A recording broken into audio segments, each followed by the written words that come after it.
I should have seen it coming when my sister stood up at Thanksgiving dinner, hands trembling with what I thought was emotion. But it wasn't sadness in her eyes, it was triumph. "We took a vote," Kayla announced, her voice cutting through the warmth of turkey and family laughter. "You're no longer welcome at any family gatherings. Effective immediately." The room erupted. Applause. Actual applause. 7 hands had risen against me, people I'd sacrificed everything, for people whose bills I'd paid, whose mistakes I'd covered, whose lives I'd held together with my own bleeding hands for 15 years. My parents sat silent, refusing to meet my eyes.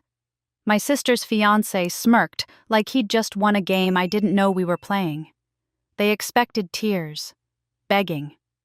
The same pattern I'd followed my entire life, silent, accommodating, eternally forgiving Miranda, who always bent but never broke. Instead, I smiled. "Perfect," I said, reaching into my bag. "Then I guess you won't be needing this." I placed a thick manila folder on the table between the mashed potatoes and the lies. The room went still. Kayla snatched it, tore it open, and the color drained from her face like water from a broken glass. Her hands shook as she flipped through pages. Bank statements, contracts, recordings, evidence of things they thought I'd never discover, crimes they thought I'd never document. And then she screamed, because what they didn't know was that I'd spent 18 months preparing for this exact moment. And by the time this Thanksgiving dinner ends, they'll learn that the quiet sister they dismissed had been building a case that would destroy them all. What was in that folder? Stay until the end, because this is only the beginning. My name is Miranda Shaw. I'm 36 years old, a certified public accountant who built her own financial consulting firm from scratch, and for most of my life I believed that love meant sacrifice. I thought being the responsible one, the reliable one, the one who always showed up, meant I'd earned a permanent place at this table. I was wrong. The Thanksgiving dinner at my parents' house in suburban Illinois had started like every other year, the smell of roasted turkey mixing with Mom's famous sage stuffing, the grandfather clock in the hallway, ticking its steady rhythm, the sound of football announcers murmuring from the TV in the den. 12 of us gathered around the dining table that had been in our family for 3 generations, the white linen tablecloth crisp and perfect, the good china reflecting candlelight. Everything looked warm. Everything looked right. But I'd learned a long time ago that appearances and truth don't always share the same address. I was halfway through my mashed potatoes when my sister Kayla stood up. Not the casual half-rise to reach for the gravy boat, but a full stand chair scraping deliberately against hardwood. She cleared her throat like someone about to make a toast. The conversations around the table died in sections, Uncle Jim mid-sentence about his new truck. Aunt Susan's laugh cutting off abruptly, my cousin's fork hovering between plate and mouth. "I have an announcement," Kayla said, and her voice had that particular quality I'd heard before, the tone she used when she'd rehearsed something, practiced it in mirrors, until the words came out smooth and certain. She was 32 but looked younger in her carefully chosen cream sweater, her blonde hair falling in those effortless waves that actually took 45 minutes with a curling iron.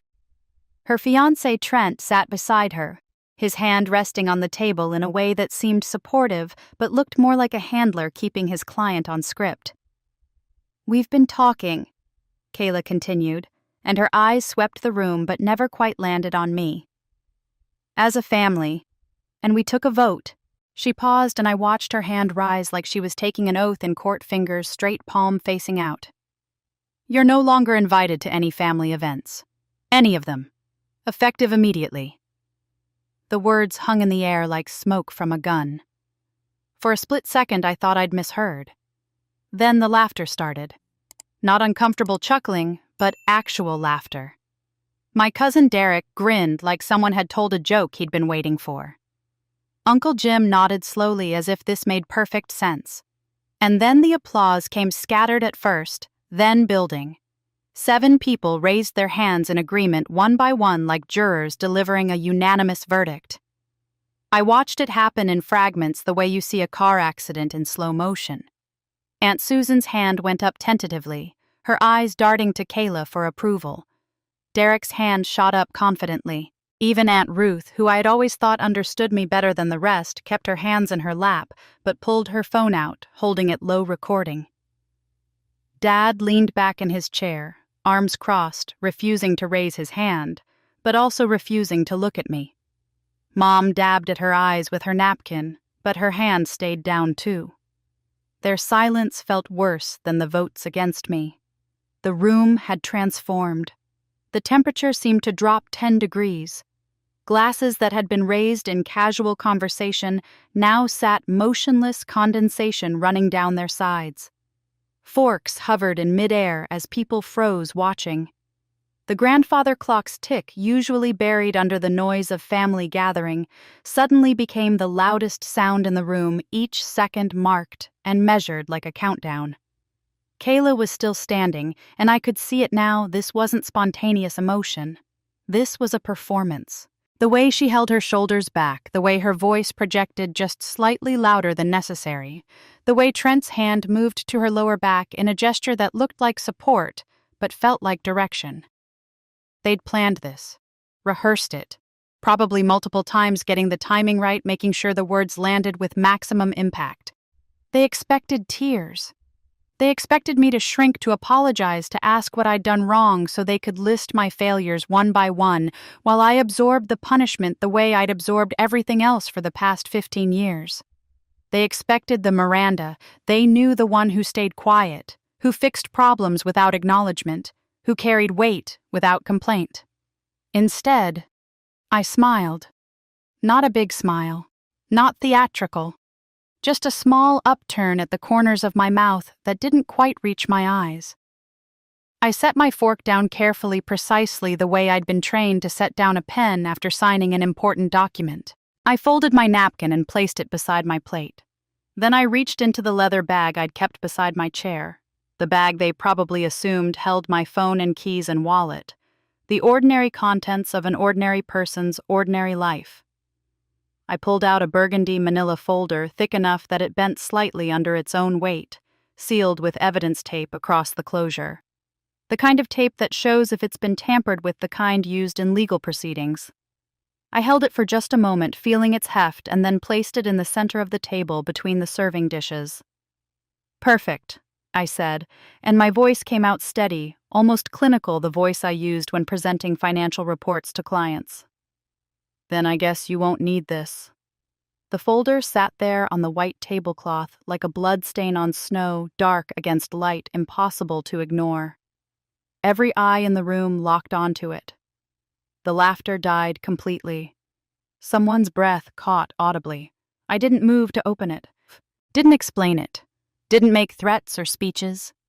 I just sat there, back straight, hands folded on the table in front of me, and waited. Kayla's confidence flickered.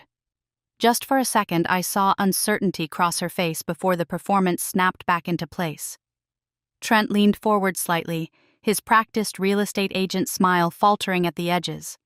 Dad's arms uncrossed. Mom's dabbing stopped. Kayla reached for the folder like it might bite her. Her manicured nails picked at the evidence tape, tearing it slowly. The sound was loud in the silence, that specific ripping noise that says something is being opened that was meant to stay closed. She lifted the cover. Papers spilled out across the table, sliding between serving dishes. Bank statements with transactions highlighted in yellow. Receipts dated and organized chronologically. Copies of checks with signatures magnified to show discrepancies. Contracts with altered dates circled in red. Photographs printed on glossy paper. Notarized documents with official seals. 5 years of meticulous documentation, every page labeled, every number cross-referenced, every claim backed by evidence that couldn't be argued with or explained away.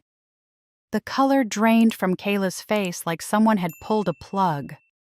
She grabbed the first page, her hands shaking as she speed-read. I watched her eyes move, tracking left to right, then down, then her whole body going rigid. A spoon clattered against china. Someone's hand had slipped, nerveless. The metallic ring cut through the silence like a bell marking the end of something. Trent leaned over Kayla's shoulder, reading over her arm. His smile cracked like ice under weight. His jaw tightened. Someone's chair scraped backward.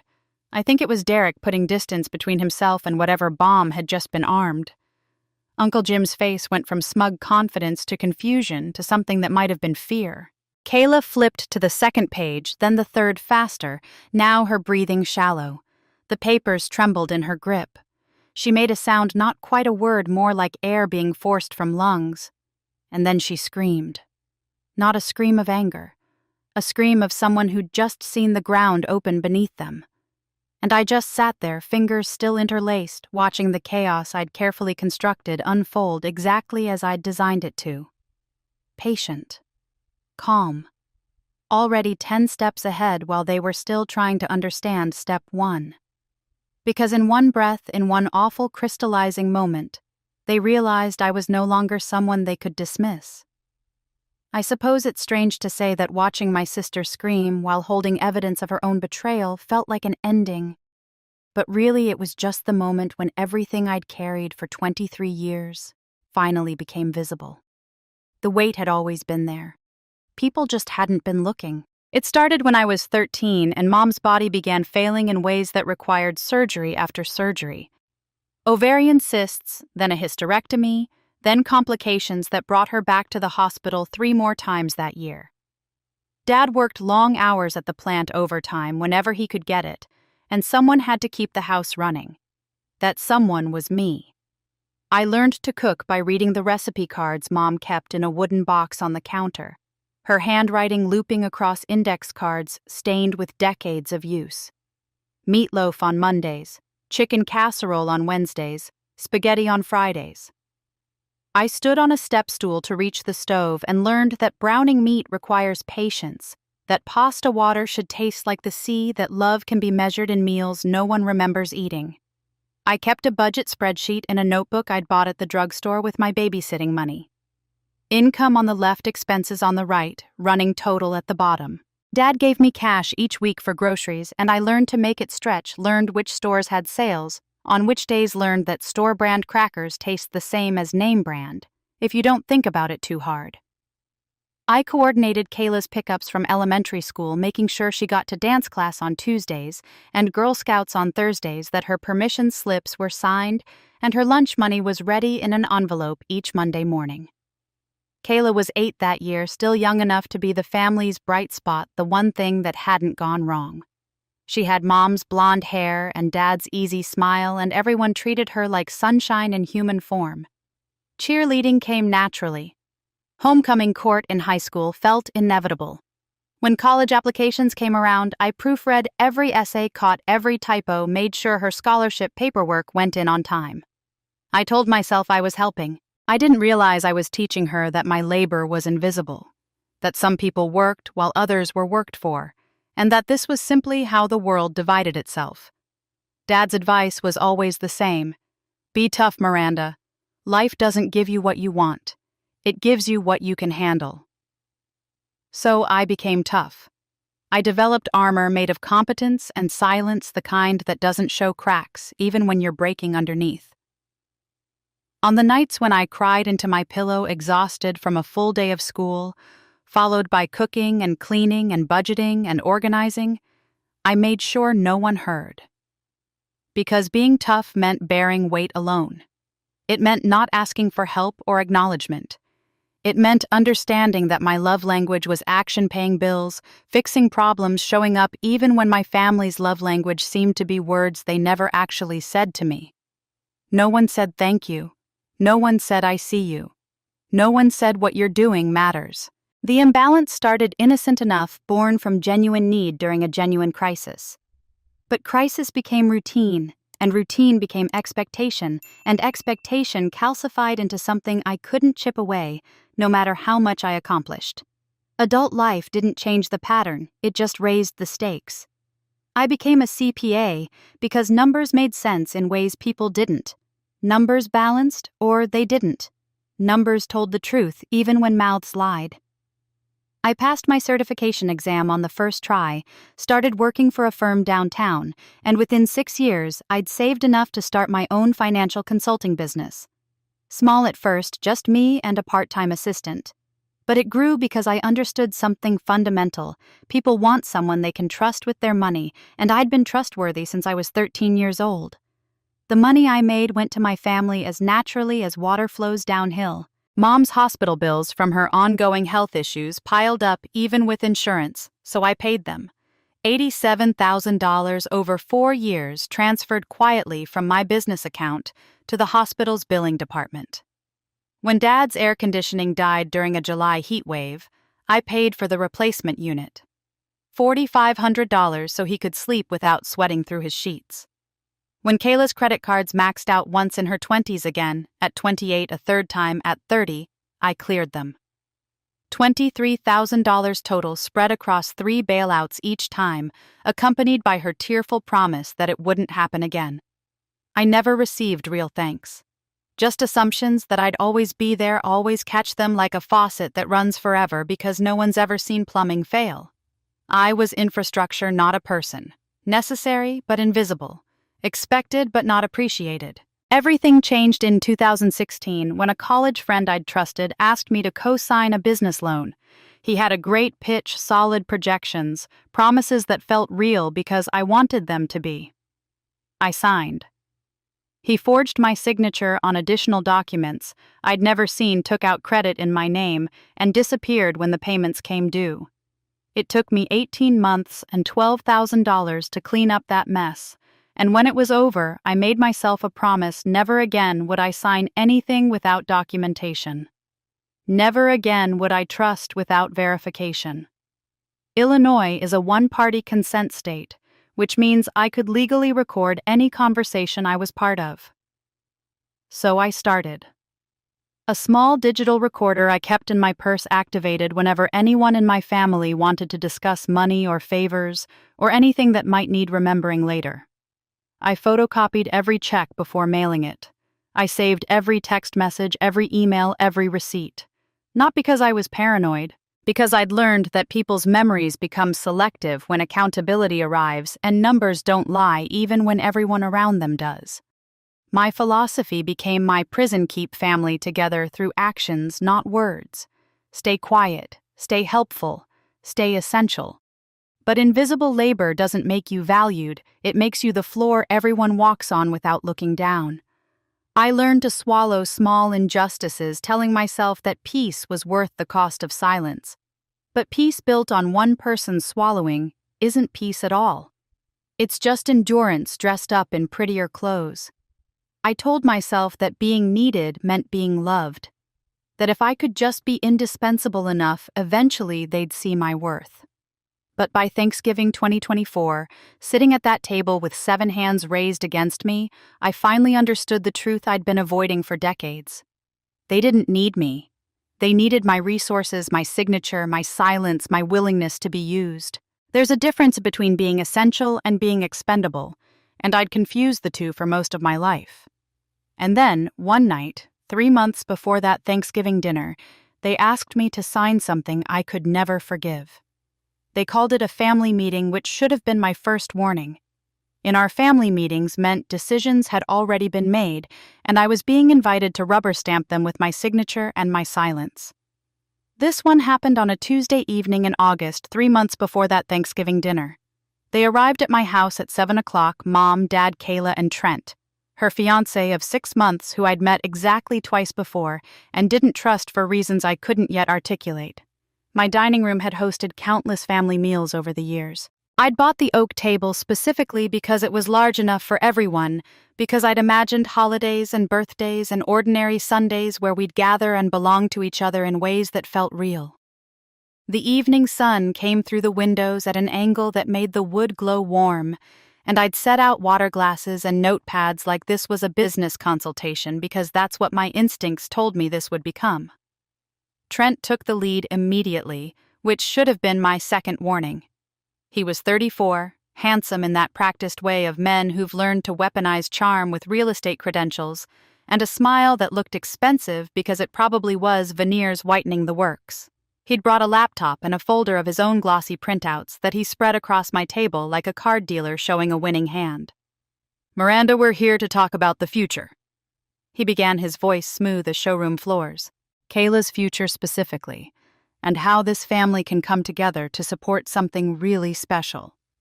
He clicked his laptop, and a slide appeared projected against my cream-colored wall because he'd brought a mini projector too. The presentation was titled, May's Place a Boutique Vision. My grandmother's name deployed like a weapon in the first 30 seconds. Grandma May had died 8 months earlier, and we were all still tender from it. Using her name for Kayla's business idea wasn't an accident, it was strategy. Trent knew exactly what he was doing. He painted a picture of sister entrepreneurship Kayla's Boutique becoming an Instagram destination, a place where women could find unique clothing and feel empowered by supporting a local female business owner. His words came fast and smooth, each sentence calculated to hit emotional targets. He talked about family legacy, about Grandma May's independent spirit, about how proud she'd be to see Kayla building something of her own. He threw in phrases like, empowering women business owners, while his eyes slid toward me with something that wasn't quite contempt, but wasn't quite respect either, implying without saying that my corporate consulting work was somehow less authentic than a boutique selling imported scarves. The air conditioning hummed its steady rhythm, but the room felt like it was shrinking. Every sentence Trent spoke seemed to take up more oxygen, leaving less for questions or objections or anything that might interrupt his momentum. I felt it tightening around me, this financial noose dressed up as opportunity, as family support, as the loving thing a good sister would obviously do. The investment is solid, Trent continued. We just need a co-signer on the commercial mortgage, someone with established credit and business credentials. His smile landed on me like a spotlight. Someone like you, Miranda. I pulled my notepad closer and uncapped my pen the same way I did before any client consultation. My CPA training had taught me that numbers tell stories, emotions try to hide, and I wanted to hear the story beneath Trent's presentation. What's the projected cash flow for the first year? I asked, my voice level and professional. Trent's smile flickered but held. We're estimating strong growth, especially with social media marketing. That's not a number, I said.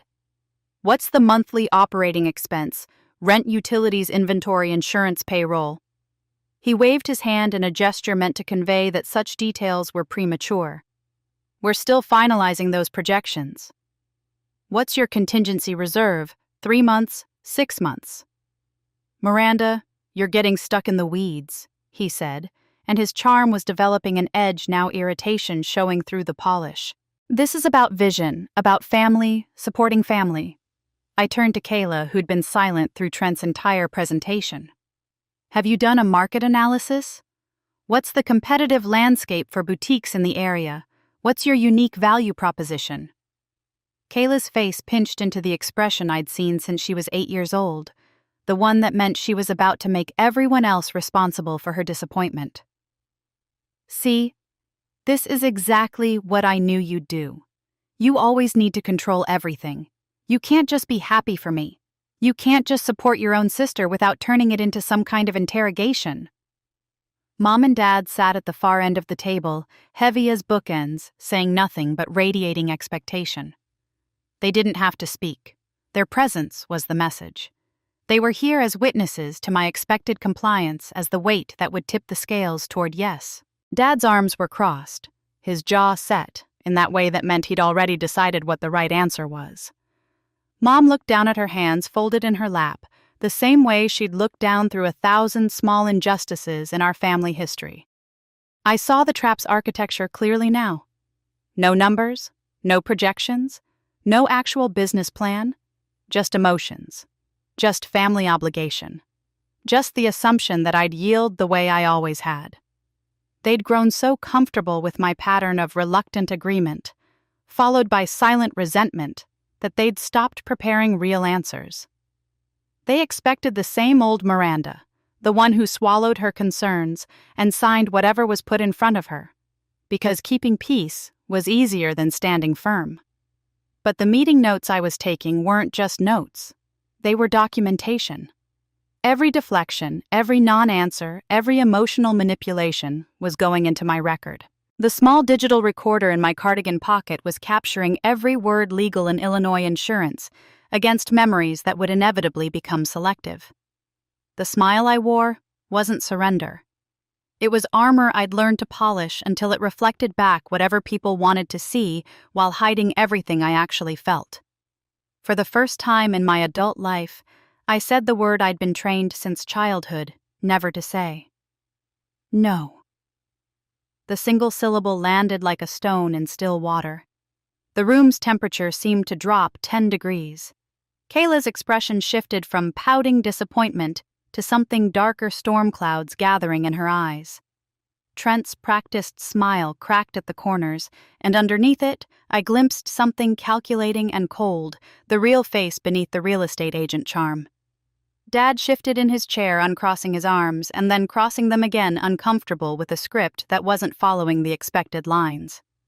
Mom's gaze stayed fixed on her hands. I stood, excused myself with perfect politeness, and walked to my kitchen to make tea. My hands were steady as I filled the kettle.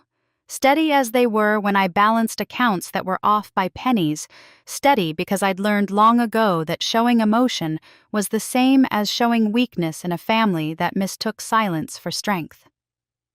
The water heated. I poured it over an Earl Grey tea bag and watched the color bleed into the clear water, transforming it into something else entirely. When I returned to the dining room, I set my teacup down with care and met their eyes one by one. When the numbers add up, I'll consider it. Until then, my answer is no. The meeting ended with tight smiles and promises to revisit the conversation later to give me time to think about it, to remember what family means. They gathered their materials and left, and I stood in my doorway watching their car pull away into the August dusk. But I knew something they didn't know yet. They weren't asking anymore. They were preparing to take what I wouldn't give. Between August and Thanksgiving, something shifted in the family atmosphere like a front moving in before a storm. Phone calls became less frequent. Text messages in the family group chat continued without me, conversations I'd see only in fragments when someone accidentally replied to the whole thread. I felt the distance growing, but told myself it was natural, seasonal, nothing to worry about. I was wrong. They weren't pulling away randomly, they were organizing. Thanksgiving dinner started the way poison always starts, with something that looks like food. We gathered at Mom and Dad's house the way we had for decades, the turkey golden in its roasting pan, the table set with the dishes that had served 3 generations. I'd brought rolls homemade from Grandma May's recipe, still warm in the basket I'd wrapped in kitchen towels. For the first hour, everything seemed normal. But normal was just the seasoning hiding the rot underneath. Mom opened the campaign during the blessing, her voice soft and concerned in that way that makes cruelty sound like caring. We're grateful to have family together, even when some of us have been distant lately. Her eyes didn't look at me directly, but everyone at the table knew who she meant. We pray that those who've lost their way back to family values might find their path again. The blessing ended and conversations resumed, but the seed had been planted. Uncle Jim, who I'd lent $3,000 to in 2019 for his truck repair and never been repaid, picked it up next. Some people just get too successful, you know. Forget where they came from. Get corporate. He said corporate like it was a disease, like my years of education and building a business were somehow a betrayal of my roots. My cousin Derek, who'd stayed rent-free in my apartment for 2 months while getting back on his feet, nodded along. She's always been wound pretty tight. Control issues, probably. He said it casually, like diagnosing a stranger, not someone who'd given him a key and asked for nothing in return. Aunt Susan, who'd never once offered to help during Mom's surgeries, who'd been conspicuously absent during every family crisis that required actual work, chimed in with, "She does need to loosen up. Learn to go with the flow more." I watched the pattern emerge like numbers arranging themselves into an equation I hadn't wanted to solve. Each criticism was small, almost gentle, but they accumulated like compound interest. My distance became evidence of my coldness. My questions about Kayla's business plan became proof of my controlling nature. My professional success became a character flaw, something that separated me from real family values. The narrative was flipping in real time. I wasn't the one who'd held things together through crisis after crisis. I was the one creating tension by refusing to be flexible, by asking for accountability, by saying no. The relatives who spoke had never paid their own way through anything. They were the ones who'd needed bailing out, needed loans that became gifts, needed someone to organize and manage and fix. Now they sat in judgment like a Greek chorus performing agreement with lines that had clearly been rehearsed.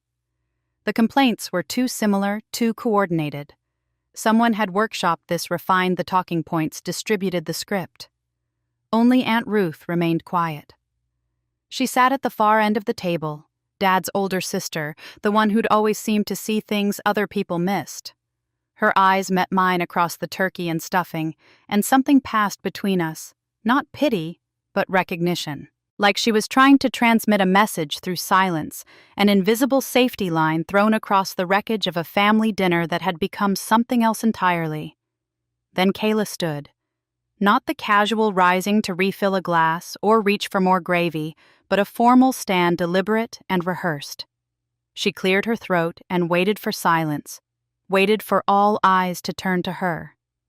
Trent sat beside her with his hand resting on the table, positioned like a stage manager ready to step in if his actor forgot her lines.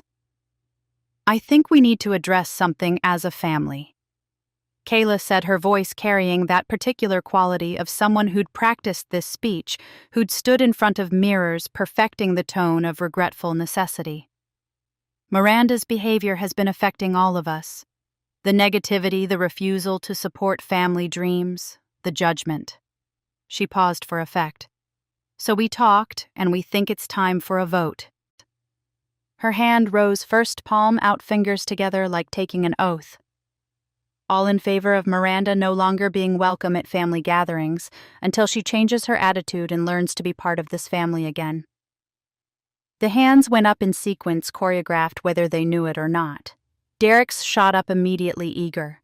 Uncle Jim's followed slower but certain. Aunt Susan glanced at Kayla, first seeking approval, then raised hers tentatively. Cousin Rachel, who I barely knew, raised hers after looking around the table to see which way the wind was blowing. Two more hands, distant relatives whose names I struggled to remember, people who appeared at holiday dinners but never at funerals or hospital visits. 7 hands total out of 12 people present. Some of them hesitated before raising their hands, looking sideways at each other, checking to make sure they weren't breaking ranks. They preferred the safety of groupthink to the danger of individual conscience. Being part of the mob felt safer than standing alone, even if standing alone meant standing for truth. Dad leaned back in his chair, arms crossed, his face carefully, neutral. He didn't raise his hand, but he didn't lower it either, because it was never up.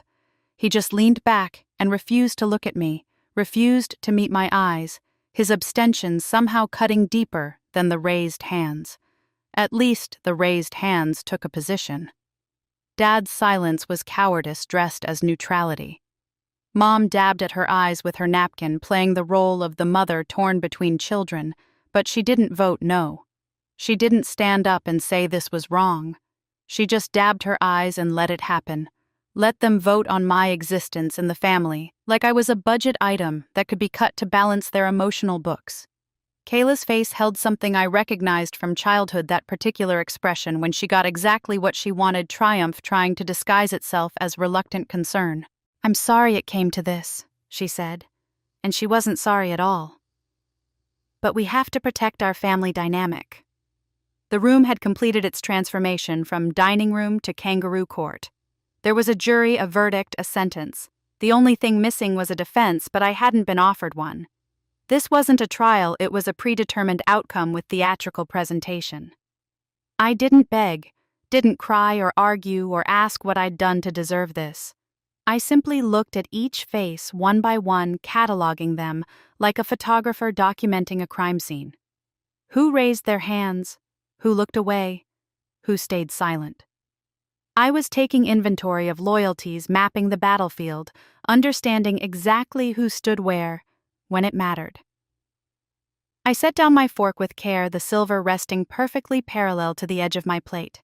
I dabbed my mouth with the cloth napkin, not paper, because I'd brought the good linens, the ones I'd laundered and ironed that morning. Small acts of care that went unnoticed as always. I smiled, thin and precise, a smile that could peel truth from lies like a paring knife removing skin from an apple sharp enough to cut clean, but leaving no visible blood. The dinner continued around me. People passed dishes, made small talk, performed normalcy. But the turkey tasted like cardboard in my mouth. The air felt thick with performance, everyone playing their assigned roles in a script I hadn't been given. My smile stayed in place, controlled and measuring, while my mind worked 3 steps ahead. They thought my silence meant surrender. They thought they'd won. Their biggest mistake was confusing quiet with defeat. That vote and that precise moment activated something they never knew existed. The folder Kayla tore open contained 5 years of financial autopsy, every organ laid out for examination, every cause of death, documented with the precision my profession had trained me for. The first page was a summary spreadsheet color-coded and cross-referenced each row, a line item of my invisible labor translated into dollars and cents that couldn't be argued with or reinterpreted through the lens of selective memory. Hospital bills from Mom's ongoing complications, $87,234.19. Not a round number, not an estimate, but exact to the penny, because I'd paid every invoice as it arrived, transferred funds from my business account to the hospital's billing department, kept copies of every confirmation. The spreadsheet listed each payment by date, check number, and corresponding medical procedure. March 2019, post-surgical follow-up, $1,200. August 2020, emergency room visit, $4,300. January 2022, specialist consultation and imaging, $6,800. The numbers marched down the page in neat columns, undeniable as mathematics. Home repairs for Dad, $12,400. New air conditioning unit in July 2021, when his old one died during a heat wave. Roof repairs after the ice storm of 2020. Plumbing work when the basement flooded. Every receipt saved, every contractor's invoice, photocopied, every canceled check preserved. I'd even noted the conversations where Dad had said he'd pay me back when his disability check came through, promises that evaporated like morning dew. Kayla's credit cards cleared 3 separate times, $23,890 total. First bailout in 2018 when she was 26 and couldn't understand why spending more than you earned was a problem. Second in 2020, during what she called her discovery phase of bouncing between jobs and cities. Third in 2022, 6 months before she met Trent, when she'd cried on my couch and sworn this time was different, this time she'd learned. Each bailout was documented with the credit card statements showing the balances, the payment confirmations, her text messages saying, "Thank you so much, I'll pay you back, I promise." Property tax bailouts. When Dad fell behind $8,500 spread across 2 years. I'd paid directly to the county to keep them from putting a lien on the house where we'd grown up, the house that meant everything to Mom. The spreadsheet was color-coded with a legend at the top. Green meant fully documented with multiple forms of evidence receipts. Bank records written, acknowledgement of debt. Yellow meant partial documentation, usually just bank records and verbal confirmation. Red meant promises made but no documentation. There was no red on my spreadsheet. I'd learned my lesson about trust. Every check had been photographed before I mailed it. Every text message confirming receipt had been saved. Every email discussion about repayment had been archived in a dedicated folder on my computer, backed up to cloud storage, backed up again to an external drive. The numbers were built of steel. They couldn't lie. Couldn't flatter themselves, couldn't be gaslit into different shapes by people who wanted to remember things differently than they'd happened. Each line item corresponded to a specific date, a specific conversation, a specific promise that tomorrow would be different. Kayla's hands shook as she turned to the second section, and the color that had drained from her face wasn't coming back. This section contained the evidence that transformed family dysfunction into criminal conspiracy. A draft contract for the sale of Grandma May's land, 20 acres of prairie and oak trees on the edge of town, where we'd spent childhood summers catching fireflies and climbing trees and believing the world was good. The contract showed the land being sold to Harmon Development Corporation for $400,000. But Trent's name appeared in the appendix as consulting partner with a separate compensation agreement for 15% of all profits. The boutique maze place wasn't the dream, it was the cover story, the emotional manipulation designed to get me to co-sign so they'd have capital to move forward, to get access to family financial documents, to position themselves as stakeholders in decisions about Grandma's estate. Email printouts followed messages I'd obtained through methods I'd rather not specify, but which were completely legal, given that they'd been sent from accounts that touched family business I had legitimate access to. Subject lines that made my stomach turn: remove M. Shaw from approval chain. Accelerated timeline family leverage points. Boutique front emotional angle working. Titan.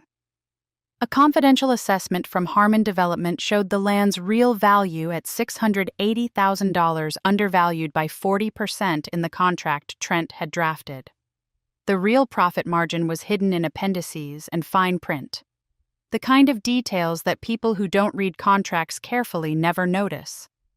Trent wasn't just Kayla's fiancé. He was the inside man for a land grab that would have stripped our family of Grandma's legacy and enriched him and his partners by hundreds of thousands of dollars. The boutique was the Trojan horse, and I'd almost let them wheel it through the gates. The final section contained something that made even me angry when I'd discovered it, and I'd thought I was beyond anger. A power of attorney document that had been modified, someone attempting to alter the signing authority to give Kayla access to certain family accounts and estate decisions. The forgery was amateur work font inconsistencies where new text had been inserted, dates that had been manually changed with the month and day in slightly different typefaces. A scanned version of my signature that showed pixel artifacts when you zoomed in. The kind of mistakes that happen when someone thinks they're clever with Photoshop but doesn't understand that forensic document examination has been dealing with digital forgeries for 20 years. Kayla's jaw trembled as she read that page. Her eyes darted to Trent, looking for rescue, looking for explanation, looking for him to make this make sense. Trent arranged his face into an expression of confusion, his mouth slightly open, his eyebrows raised, but his neck betrayed him. The pulse point below his jaw was hammering visibly, the kind of physiological response you can't fake the body's admission of guilt when the mouth tries to lie. Aunt Ruth leaned forward slightly in her chair, her eyes steady on the unfolding scene. She didn't look surprised. She looked like someone watching a play they'd already read, knowing this moment was written in the script, inevitable as sunrise. Her phone was still in her hand, still recording, documenting this moment for purposes I would only understand later. The room held its collective breath, 12 people frozen in various postures of shock or calculation or dawning understanding. They waited for me to speak, to explain, to make a speech about betrayal and justice. I didn't. I just sat there with my hands folded on the table, my posture perfect, my face calm, and let the evidence speak in the only language that mattered. But the thing that made them go completely silent wasn't the paperwork. It was the voice that came from my phone.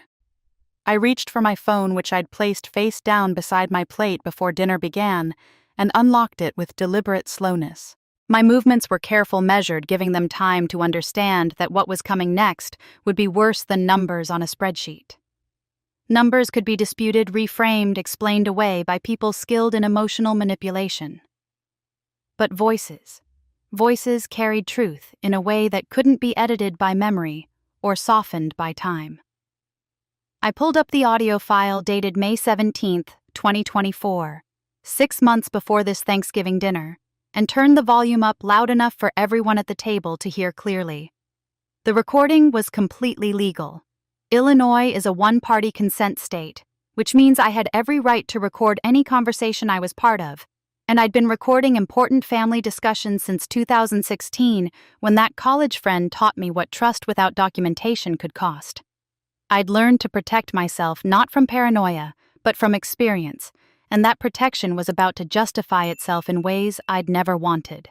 Mom's voice came through the phone speaker, small and trembling in a way that made my chest tight, even though I'd listened to this recording a dozen times while preparing tonight's folder. Miranda, honey, I need to talk to you about Kayla's business. There was a pause, the kind that happens when someone is reading from a script they're not comfortable with. And then she continued. I really think you should reconsider helping her. It would mean so much to the family. In the background, barely audible but unmistakable once you knew to listen for it, a male voice murmured instructions.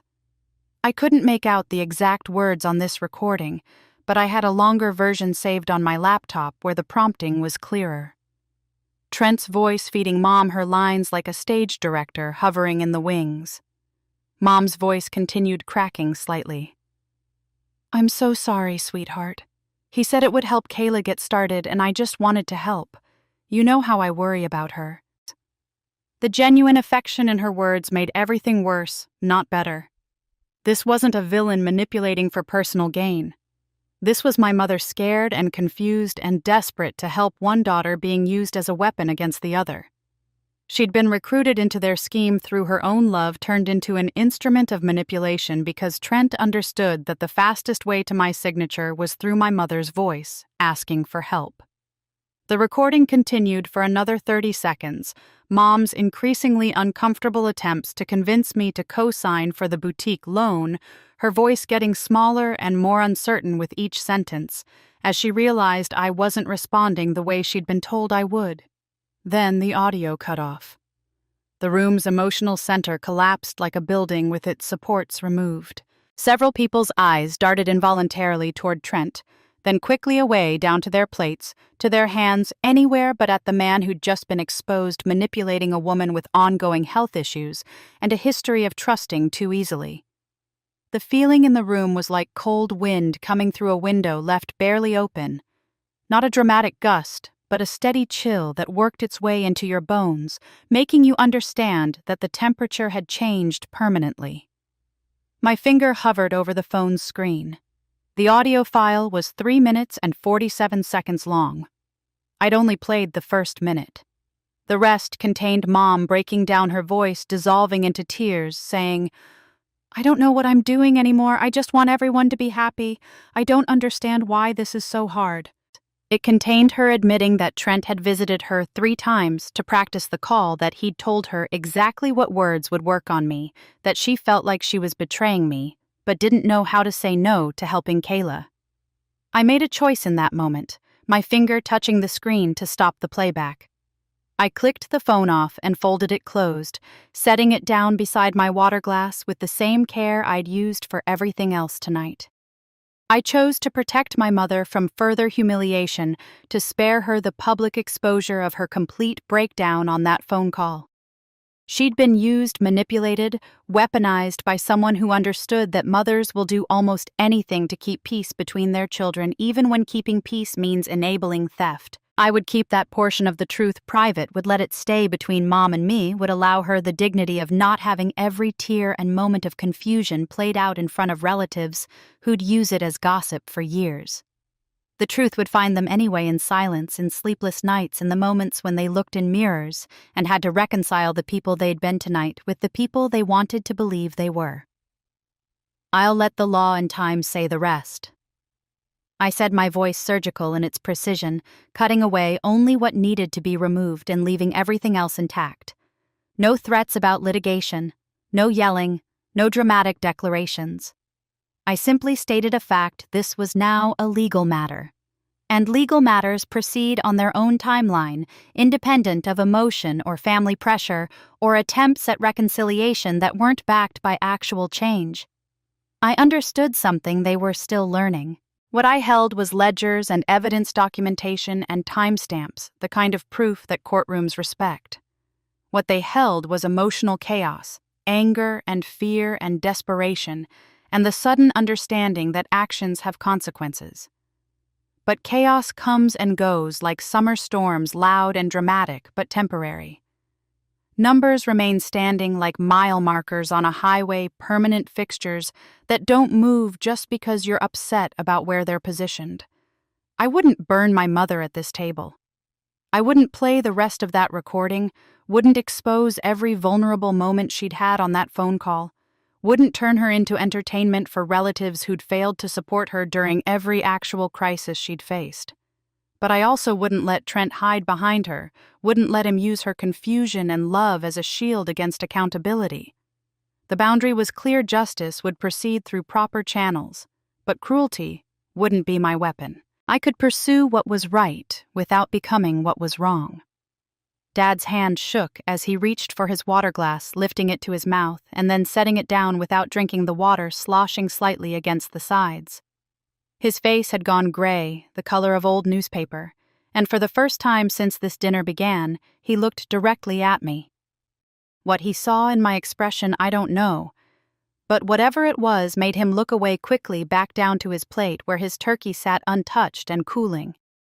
Kayla's eyes were wild, darting between the folder, the phone, Trent's face, calculating her next move, like someone trying to find an exit in a burning building. Her breathing had gone shallow and rapid, her chest rising and falling in a rhythm that suggested panic barely controlled. The folder remained open on the table, its contents spread across the white linen like evidence marked and tagged at a crime scene. Papers overlapping numbers, visible, the truth laid out in a way that couldn't be gathered back up and hidden. Pandora's box after the lid has been removed, everything that had been contained now released, impossible to stuff back inside and pretend it had never escaped. What I didn't know yet, sitting there in my calm certainty that I'd won, that justice would prevail, was that they were willing to do something far worse than I'd imagined. The retaliation started before I'd even driven home from that Thanksgiving dinner. My phone buzzed with a notification that I'd been removed from the Shaw family group chat, the one that had been active since 2019, with 35 members spanning 3 generations. 5 years of birthday reminders, holiday planning, shared photos of grandchildren, and garden harvests gone in a single administrative click. I watched the notification disappear from my screen and felt nothing which surprised me. I'd expected hurt. Instead, I felt relieved, like a subscription to something I'd never wanted had finally been canceled. The exile became official in increments over the next 48 hours, each severance arriving with the bureaucratic efficiency of an organization shutting down a failing branch. Sunday morning, I attended church service the way I had for 6 consecutive years, sitting in my usual pew 3 rows from the front. Afterward, I walked past the donor recognition board in the fellowship hall, the wooden plaque where names were engraved under giving categories. My name had always appeared under benefactors $5,000 and above, acknowledging the heating assistance fund I'd contributed to every winter. The plaque had been updated. My name was gone, the space where it had been filled with someone else's contribution, as if my 6 years of giving had been erased from the church's institutional memory. Pastor Mike avoided eye contact when I passed him in the hallway. Mrs. Henderson, who'd always stopped to chat about her grandchildren, suddenly became very interested in the bulletin board announcements. I left through the side door and drove home in silence, the car's heater blowing warm air that couldn't quite reach the cold spot forming in my chest. The business consequences arrived via text message, those apologetic notes that managers send when they're following orders they don't quite agree with but won't resist. Miranda, I need to pause our collaboration for now due to the family situation. I hope you understand. The message came from Robert Chen, who I'd been consulting for on a quarterly basis for 3 years, helping his small manufacturing company organize their books and plan for tax season. No details about what family situation he'd heard about, no questions about my side of the story. Just a polite corporate withdrawal, clinical as a form letter. 2 more messages arrived that afternoon, with similar wording, similar vagueness, similar conclusions.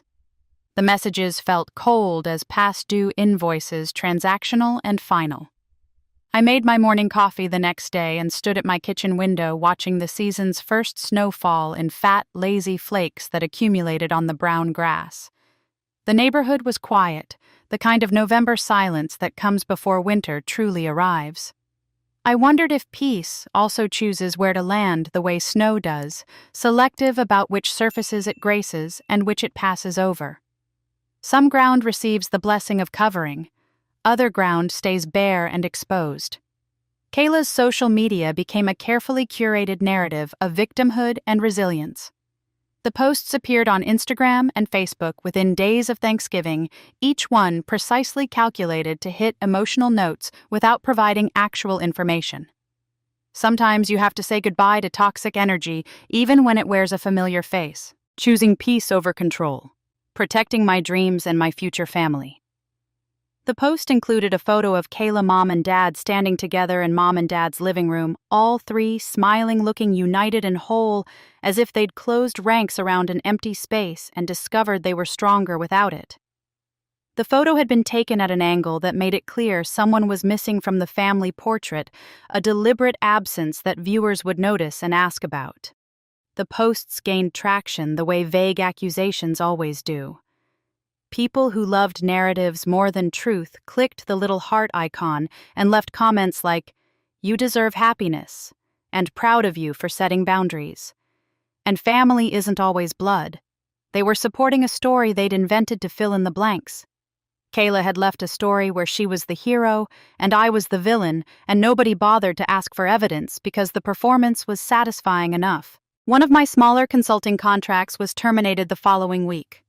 The client, a boutique marketing firm I'd been working with for 18 months, sent an email that referenced reputational concerns, without specifying what those concerns were or where they'd originated. I didn't ask. I knew. Whisper campaigns don't require truth, only repetition and the appearance of consensus. I documented each instance the way my training had taught me a new spreadsheet with columns for date, platform, screenshot, impact. Every post Kayla made got archived. Every business loss got recorded. Every social slight got noted with the time and location. Another set of entries in the evidence file, another line of ink drying into permanence.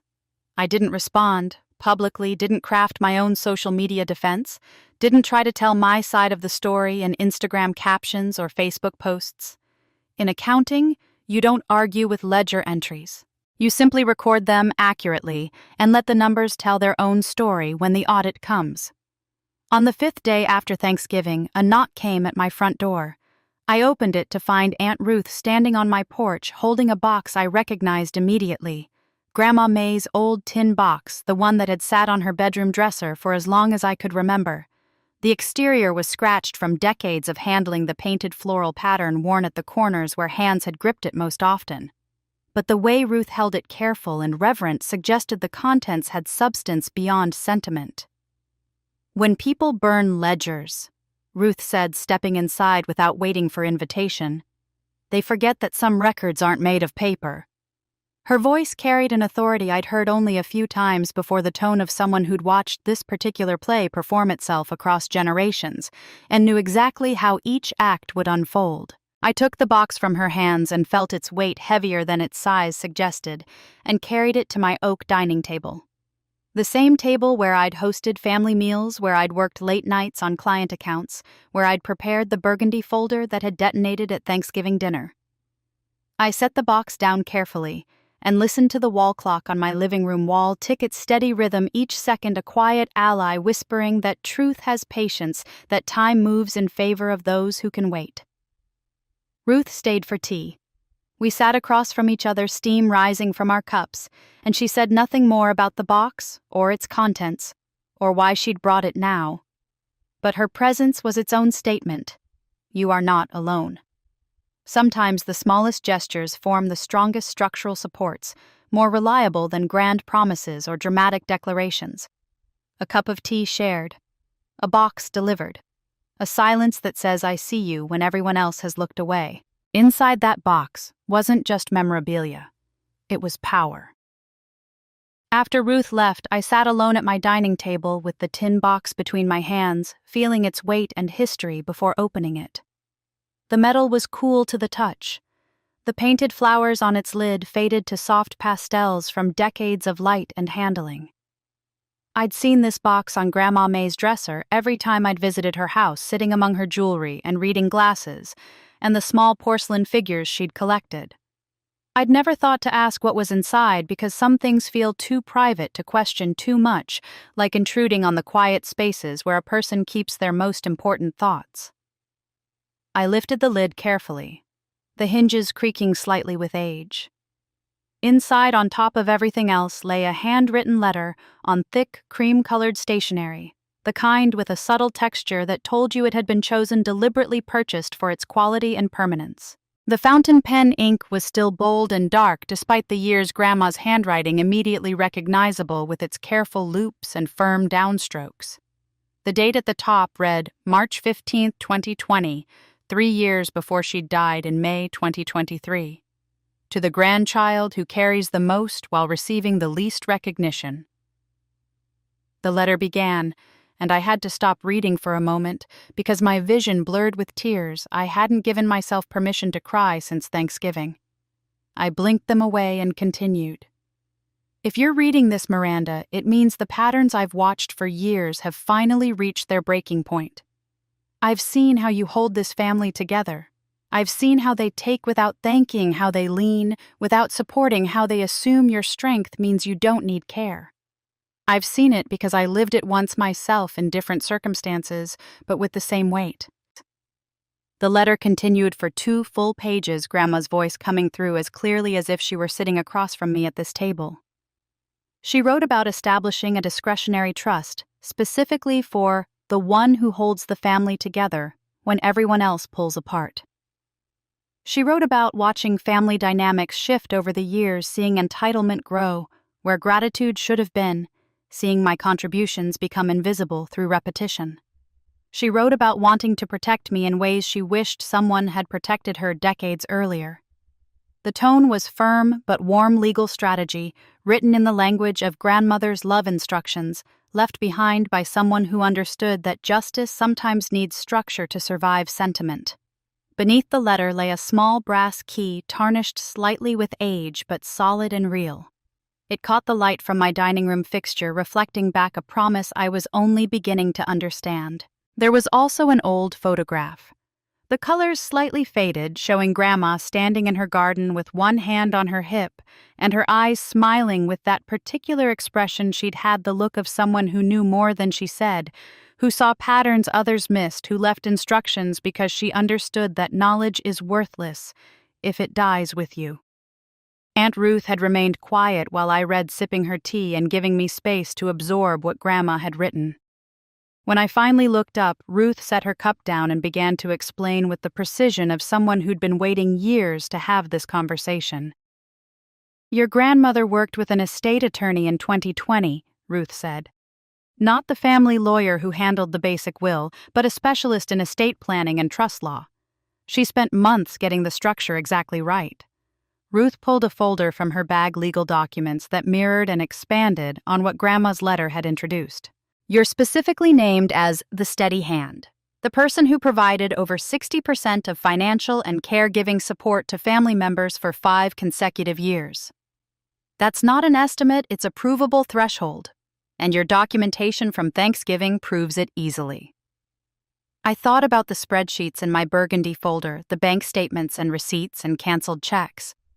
Grandma had known I'd have evidence because she'd known that I documented everything, knew that my CPA training meant I kept records the way other people kept journals. The trust contains something we call Clause 7. Ruth continued, sliding a specific page across the table toward me. The character protection provision. It states that if any family member publicly humiliates, excludes, or commits fraud against the primary caregiver, that's you, then I, as trustee, have the authority to temporarily transfer asset management to that person for a period of 3 years. During those 3 years, you'd manage Grandma's estate, including the land, the remaining investments, everything. But it comes with a requirement: 25% of any income generated must go to transparent community funds. Justice paired with responsibility. Protection paired with obligation. My mind raced through the implications. The land, Grandma's 20 acres where we'd spent childhood summers. The investments she'd carefully grown over decades. The legacy she'd built through Depression-era frugality and fierce independence. All of it could shift management if the conditions were met. The Thanksgiving vote triggered the clause, Ruth said quietly. The provision requires 2 things. First, documented proof that you provided more than 60% of support, which your spreadsheets establish beyond question. Second, Public humiliation witnessed by at least 5 people or documented in a public forum. I recorded the entire vote on my phone. 12 witnesses, 7 hands raised, a clear vote to exclude you from family gatherings.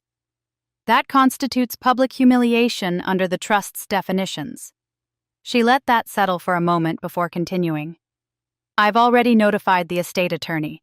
We have a 30-day window to activate the clause, and we're well within it. The documentation is solid. The legal basis is unquestionable. I held the small brass key in my palm, feeling its weight, understanding that it represented access to something far larger than a locked box. My hands trembled slightly, not from fear, but from the sudden understanding of what power feels like when it's real and structured and backed by legal authority. Power is a heavy coat, but I'd been carrying weight for decades.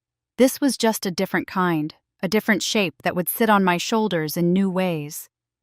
Ruth reached across the table and placed a business card on top of the open trust documents. The card was simple cream-colored with black text, Delia Grant Estate and Civil Litigation Attorney. Below the name was an address downtown and a phone number. 9 o'clock tomorrow morning, Ruth said. I've already made the appointment. She's expecting us. I picked up the card, feeling its thickness between my fingers, the quality of the cardstock telling me this was an attorney who understood that details matter, that presentation reflects substance. Tomorrow I would walk into an office and begin the process of shifting control of my grandmother's legacy from people who'd voted me out of their family to the person Grandma had chosen years ago when she saw patterns they thought were invisible. Tomorrow the ledger would change hands. Delia Grant's office occupied the 3rd floor of a restored building downtown, the kind of place where the elevator still had brass fixtures and the hallways smelled of wood polish and decades of serious conversations. Ruth and I arrived at 8:55 the next morning, early enough to show respect for time, but not so early as to seem desperate.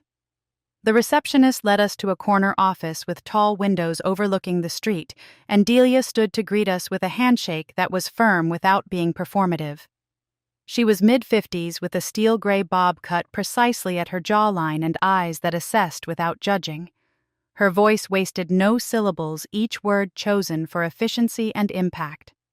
The office smelled of leather and old books, law volumes lining built-in shelves that stretched from floor to ceiling. This was a space where serious matters were handled seriously, where the weight of legal consequence hung in the air like the scent of the leather furniture.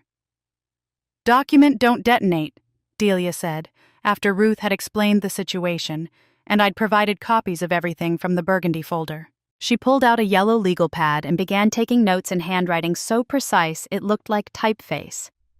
"That's our philosophy here. We build cases that can't be dismantled, and we do it quietly until we're ready to move."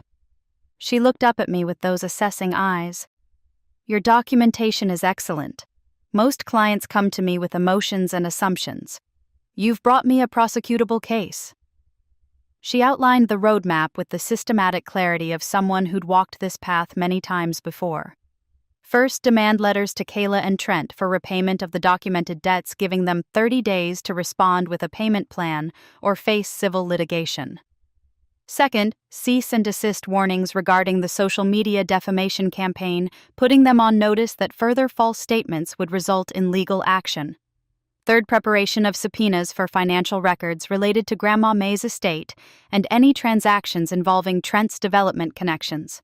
Each step built on the previous one, creating a structure of accountability that couldn't be easily escaped. I nodded as she spoke, understanding the rhythm she was describing. The law moves like a ledger. I realized slow but certain few words, but heavy meaning. Every entry matters. Every line builds toward a total that eventually must be reconciled. There's no rushing it, but there's also no avoiding it once the process begins. "We're not destroying them," Delia emphasized, setting down her pen and meeting my eyes directly. "We're drawing boundaries with legal ink. Those boundaries will have consequences if they're crossed, but the goal is behavior change, not annihilation." She paused to let that distinction land. "This isn't revenge, it's accountability structured through the court system." The difference mattered more than I'd realized. I didn't want to become the villain in my own story, didn't want to turn into someone who wielded power cruelly just because I finally had access to it. I wanted justice, but justice that could look itself in the mirror afterward. Within 3 days, working with speed that surprised me, Delia had prepared and filed the formal demand letter to Kayla and Trent. The document was 8 pages long, itemizing every dollar I'd paid on their behalf over 5 years with corresponding dates, check numbers, and purposes. The total $131,524.19 appeared in bold text on page 1 and again on page 8, impossible to miss or minimize. The letter included payment deadlines structured in quarterly installments over 5 years, with interest calculations per Illinois law clearly explained. It was professional, unemotional, and absolutely devastating in its specificity. Simultaneously, I prepared a separate package for the Church Finance Committee. This one marked confidential and delivered by hand to Pastor Mike, with a request that it be reviewed in closed session. The package detailed discrepancies I'd noticed in the heating fund donations, the community assistance program where Trent had volunteered as coordinator for the past 2 years.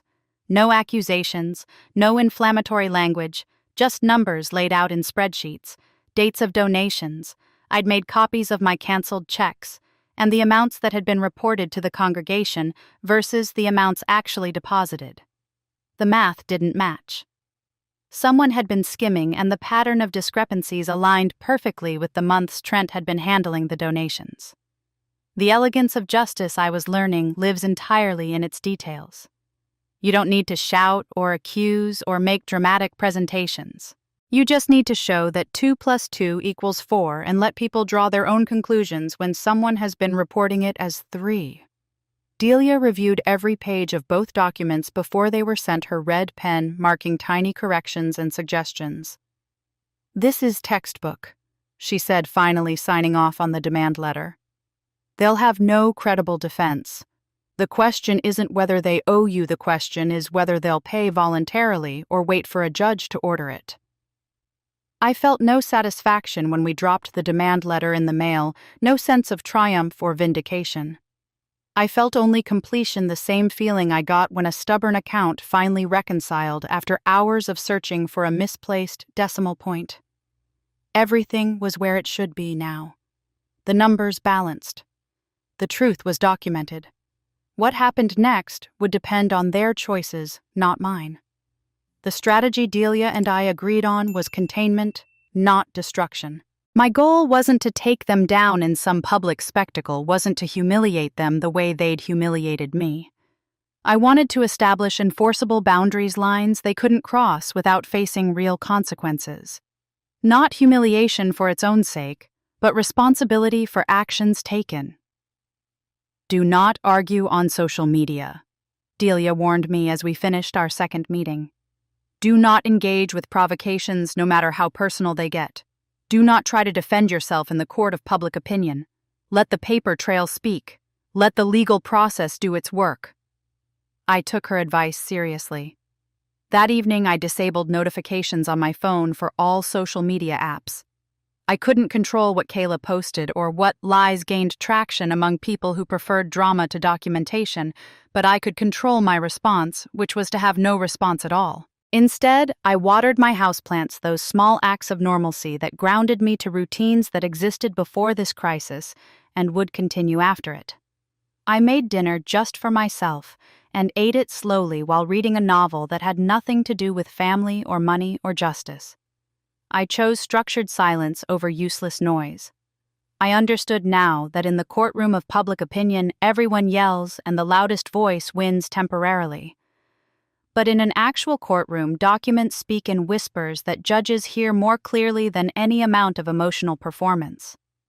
I would win where it mattered in law, not in social media theater.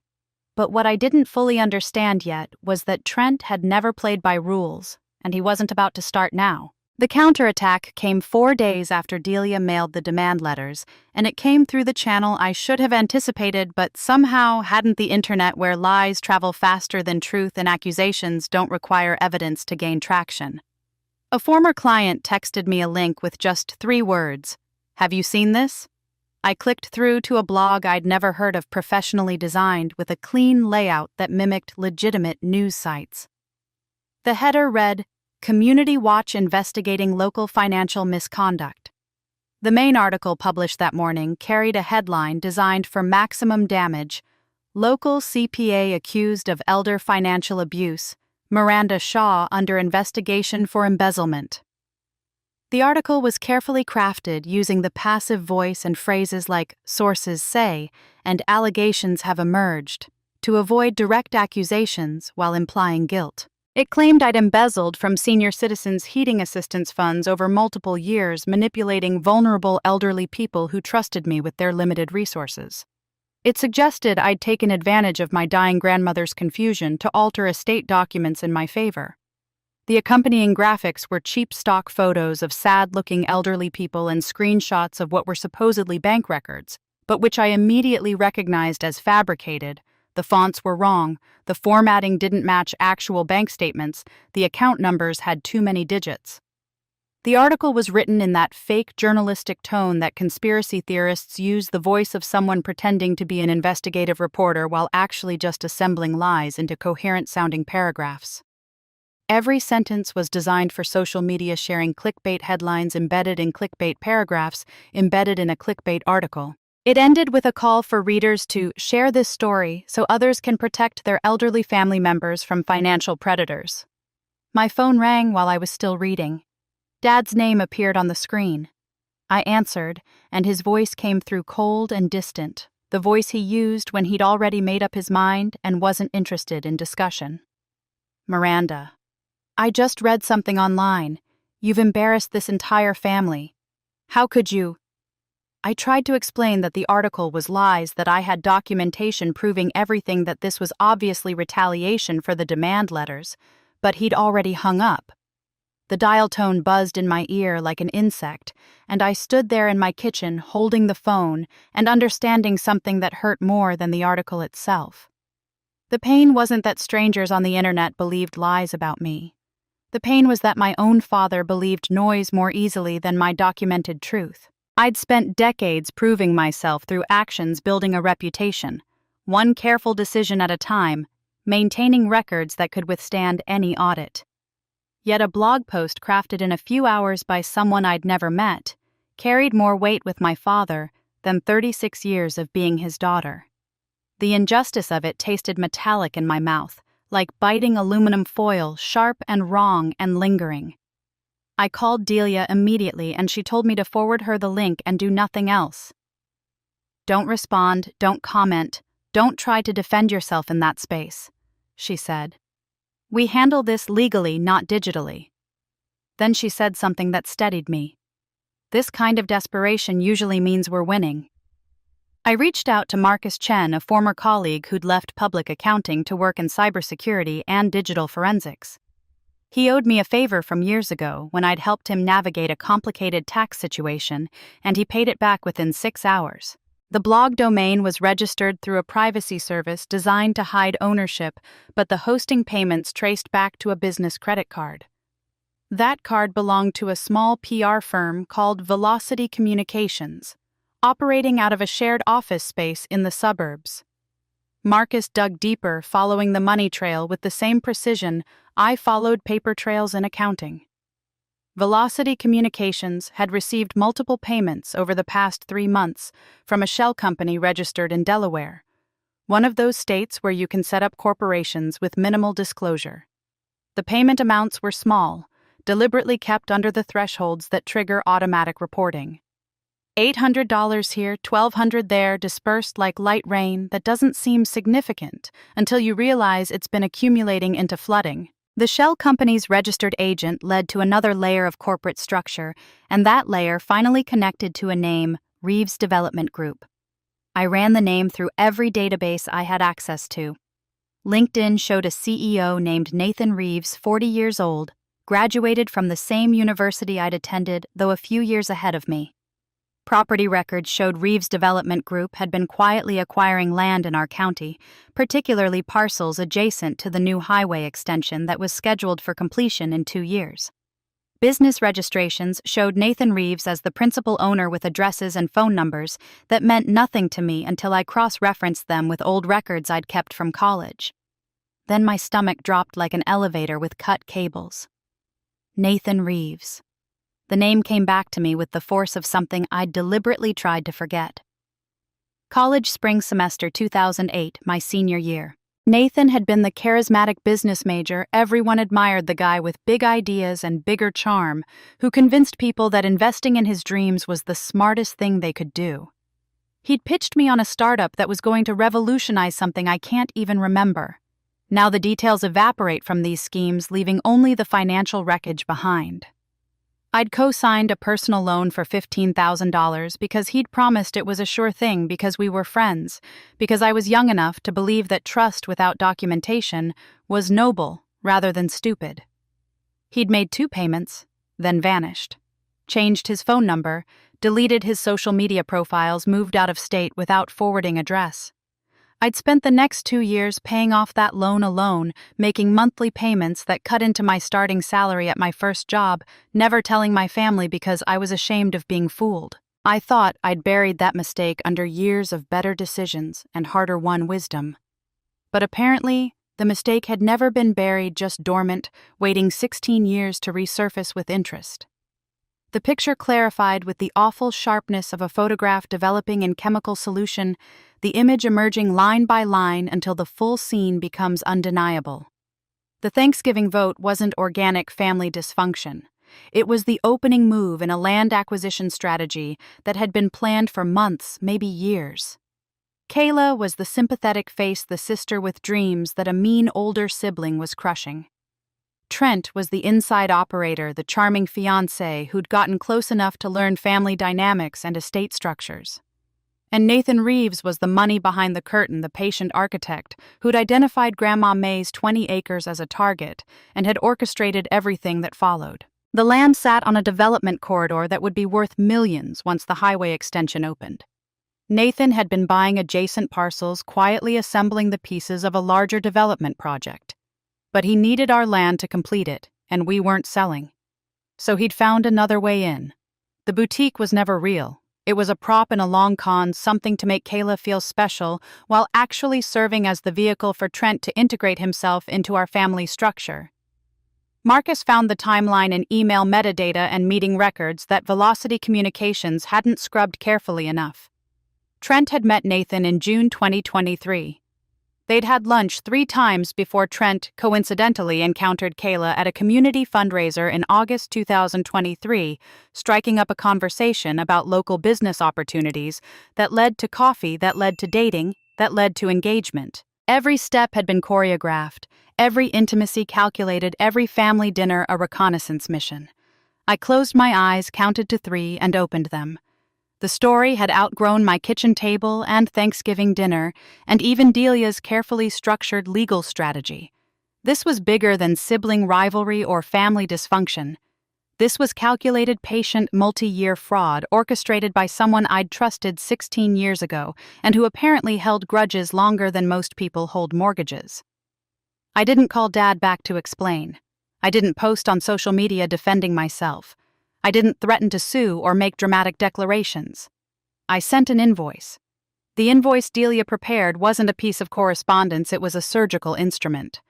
She drafted it that same afternoon after I'd forwarded her Marcus's findings about Nathan Reeves and the connection to Velocity Communications.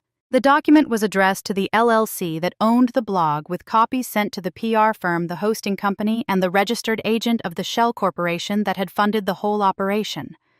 The language was scalpel sharp, each sentence cutting away any ambiguity about what would happen next.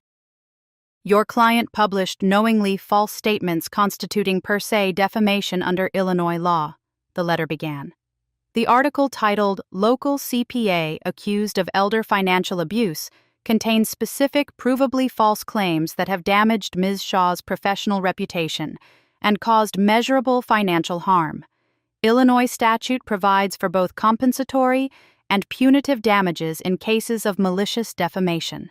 Failure to comply with the following demands within 72 hours will result in litigation seeking damages exceeding $500,000.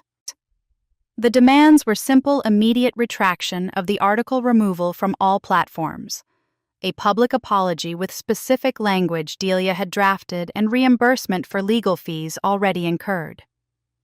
The tone was professional ice, no heat, no anger, no emotional language that could be dismissed as hysterical overreaction. Just consequences spelled out in billable hours and court filing fees, each paragraph citing specific statutes and case precedents. Delia noted in the letter that her firm maintained a 94% success rate in defamation litigation, a detail that wasn't bragging, but rather a factual statement of probability that anyone considering their options would need to weigh. The blog host received a separate letter outlining their liability for maintaining defamatory content after being notified of its false nature. Delia knew exactly which pressure points to apply, which legal obligations hosting companies have that most people never think about until an attorney explains them in language that makes non-compliance expensive. Within 48 hours, the blog post vanished. I checked the link Marcus had originally sent me, and it returned a 404 error page not found. No apology appeared, no public acknowledgement that they'd published lies, but the silence was its own form of admission. People don't remove content they believe is true. They remove it when lawyers make staying silent cheaper than fighting. While Delia was dismantling the PR attack, I was preparing a different kind of documentation. I'd been thinking about the Church Finance Committee and the Heating Assistance Fund ever since I'd seen Trent's name in the boutique contract as a consultant.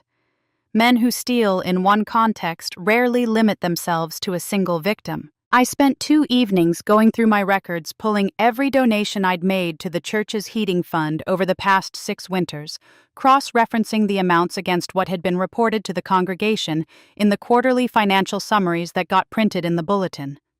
The discrepancies emerged like a connect-the-dots picture, obvious once you knew to look for the pattern. I'd donated $43,000 over 6 years, making contributions every November through March, when elderly church members needed help paying their heating bills. But the amounts reported to the congregation were consistently lower, sometimes by a few $100s, sometimes by over $1,000. The differences weren't random. They aligned perfectly with the months when Trent had been serving as volunteer community outreach coordinator, the role that gave him access to donation checks before they reached the official treasurer. I compiled everything into a binder 2 inches thick. Bank statements showing my donations, copies of my canceled checks with the church's endorsement stamp receipts the church had given me for tax purposes, and printouts of the quarterly financial reports from the bulletin. Every discrepancy was highlighted in yellow, the differences calculated and totaled on a summary sheet. The math was undeniable. Approximately $8,000 over 3 years had gone missing, skimmed off the top in amounts small enough that no single instance would trigger alarm, but large enough to accumulate into theft. I delivered the binder in person to Pastor Mike with a request that it be reviewed in closed session with the Finance Committee. I didn't make accusations. I didn't demand action. I just said, "I think there are some inconsistencies you should be aware of," and left the binder on his desk. The Finance Committee met 2 days later. I wasn't invited, which was appropriate. This was an internal matter, now not mine to control, but Mrs. Henderson, who served as committee secretary, told me afterward what had happened. The conference room had gone completely silent as they reviewed the documentation. The only sound the turning of pages and the occasional sharp intake of breath as someone recognized what they were looking at. The committee chair, a retired accountant named Frank Morrison, who'd spent 40 years auditing manufacturing companies, had looked physically ill as he calculated the totals. Trent was removed from his volunteer position that same afternoon. No ceremony, no public announcement, no explanation to the congregation. Just an updated website listing that no longer included his name in the community outreach section. The church operated like many institutions do when confronted with uncomfortable truths, quietly, efficiently, with minimal public acknowledgement. They couldn't undo the theft, but they could stop it from continuing. The community narrative began to shift after that, though not in the dramatic way stories suggest these things happen. There was no moment of public vindication, no town square apology, No social media post that went viral with the real truth. Instead, the reversal happened through quiet recalibration, through conversations in grocery store aisles and church parking lots where people said softly, almost embarrassed, maybe we were too quick to judge. People who'd believed the blog started asking questions about who'd written it and why it had disappeared so suddenly. People who'd nodded along when Kayla posted about toxic family members started noticing that the only specific accusations came from one direction, while the documentation came from another. Miranda's reputation rebuilt itself not through fanfare, but through attention slowly redirecting itself. The story in people's minds shifted from, "What did she do wrong?" to, "What has she actually been doing for us?" They remembered winters when the heating fund had kept their elderly parents warm. They remembered community events that had been quietly funded without anyone taking credit. They remembered a steady presence that showed up without seeking recognition. I met Delia for coffee one morning a week after the blog had vanished, and she smiled that particular half-smile lawyers give when a case is proceeding exactly as planned. "Now we activate the trust clause," she said, setting down her cup. "The groundwork is laid. The defamation attempt failed. The financial theft is documented. Your character is being rehabilitated without us having to say a word. It's time." The legal machinery was in motion now, no longer preparation, but execution. Not loud, not fast, but inexorable in the way that systems become when all the pieces align correctly. Like a glacier, Delia had once told me, slow-moving but unstoppable, once momentum builds, reshaping everything in its path through pressure applied consistently over time. I was stirring sugar into my coffee when my phone buzzed with a text from Aunt Ruth. Just 7 words, but they changed the trajectory of everything we'd been building. "Found something. Come over immediately." I drove to Ruth's house, immediately the same house that had been Grandma May's for 50 years before Ruth inherited it after Grandma's death. The evening light was slanting through the lace curtains in the living room when Ruth opened the door, casting the same golden glow I remembered from childhood visits when Grandma would make us lemonade and let us play in the garden until fireflies came out. The house still smelled the same lavender sachets and old books, and something indefinable that was just Grandma's presence soaked into the walls over decades. Ruth didn't waste time with small talk. She led me to the dining room table where another box sat waiting, smaller than the tin box she'd brought to my house, older, its wood grain darkened with age and handling. She opened it without ceremony and pulled out a document I recognized immediately from its format, a quitclaim deed, the kind used to transfer property ownership. But this one was dated July 1998, 26 years ago, and it bore Ruth's signature attempting to sell a different parcel of Shaw family land, 15 acres on the south side of the county, that had belonged to Grandma's parents originally. "I trusted someone back then," Ruth said, her voice steady, but carrying edges of old pain that time had smoothed but not erased. "His name was David Cortland. He was 35, I was 32. He seemed perfect, charming in that effortless way that doesn't feel like effort, talked constantly about our future together, knew exactly what to say and when to say it. He was in real estate development, claimed he was building a career that would set us up for life." She sat down across from me, her hands resting on the table, in a way that reminded me suddenly of Grandma, that same gesture of steadiness before delivering difficult truths. He tried to sell land that wasn't his to sell. He'd gotten access to family documents when I wasn't paying attention, made copies during visits here when I thought he was just being interested in family history. The signature on this deed isn't mine. It's a forgery, amateur, but good enough that it might have passed if the buyer hadn't been required to get title insurance. I looked at the signature, seeing the subtle differences. Once Ruth pointed them out, the way the R leaned slightly wrong, the loop in the H, that was too large. "How did you catch it?" I asked. "I didn't," Ruth said. "Grandma did. She'd never liked David, said there was something about him that didn't sit right, the way he asked too many questions about land values and property taxes for someone who was supposedly just making conversation. When he asked me to come with him to visit his parents for a weekend, Grandma insisted on seeing all the family documents I'd shown him. She went through everything in this house, found papers out of order, found this deed attempt that had been filed with the county but not yet processed. She called the county clerk, called a lawyer, and had the whole thing stopped before it could complete. Ruth's eyes were distant now, seeing the past play out again in memory. The legal fees cost $6,000, which was real money in 1998. The family turmoil was worse.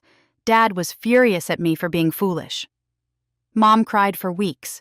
Everyone had opinions about how I should have known better. David disappeared the day the lawyer contacted him, changed his number, moved to another state. I never saw him again.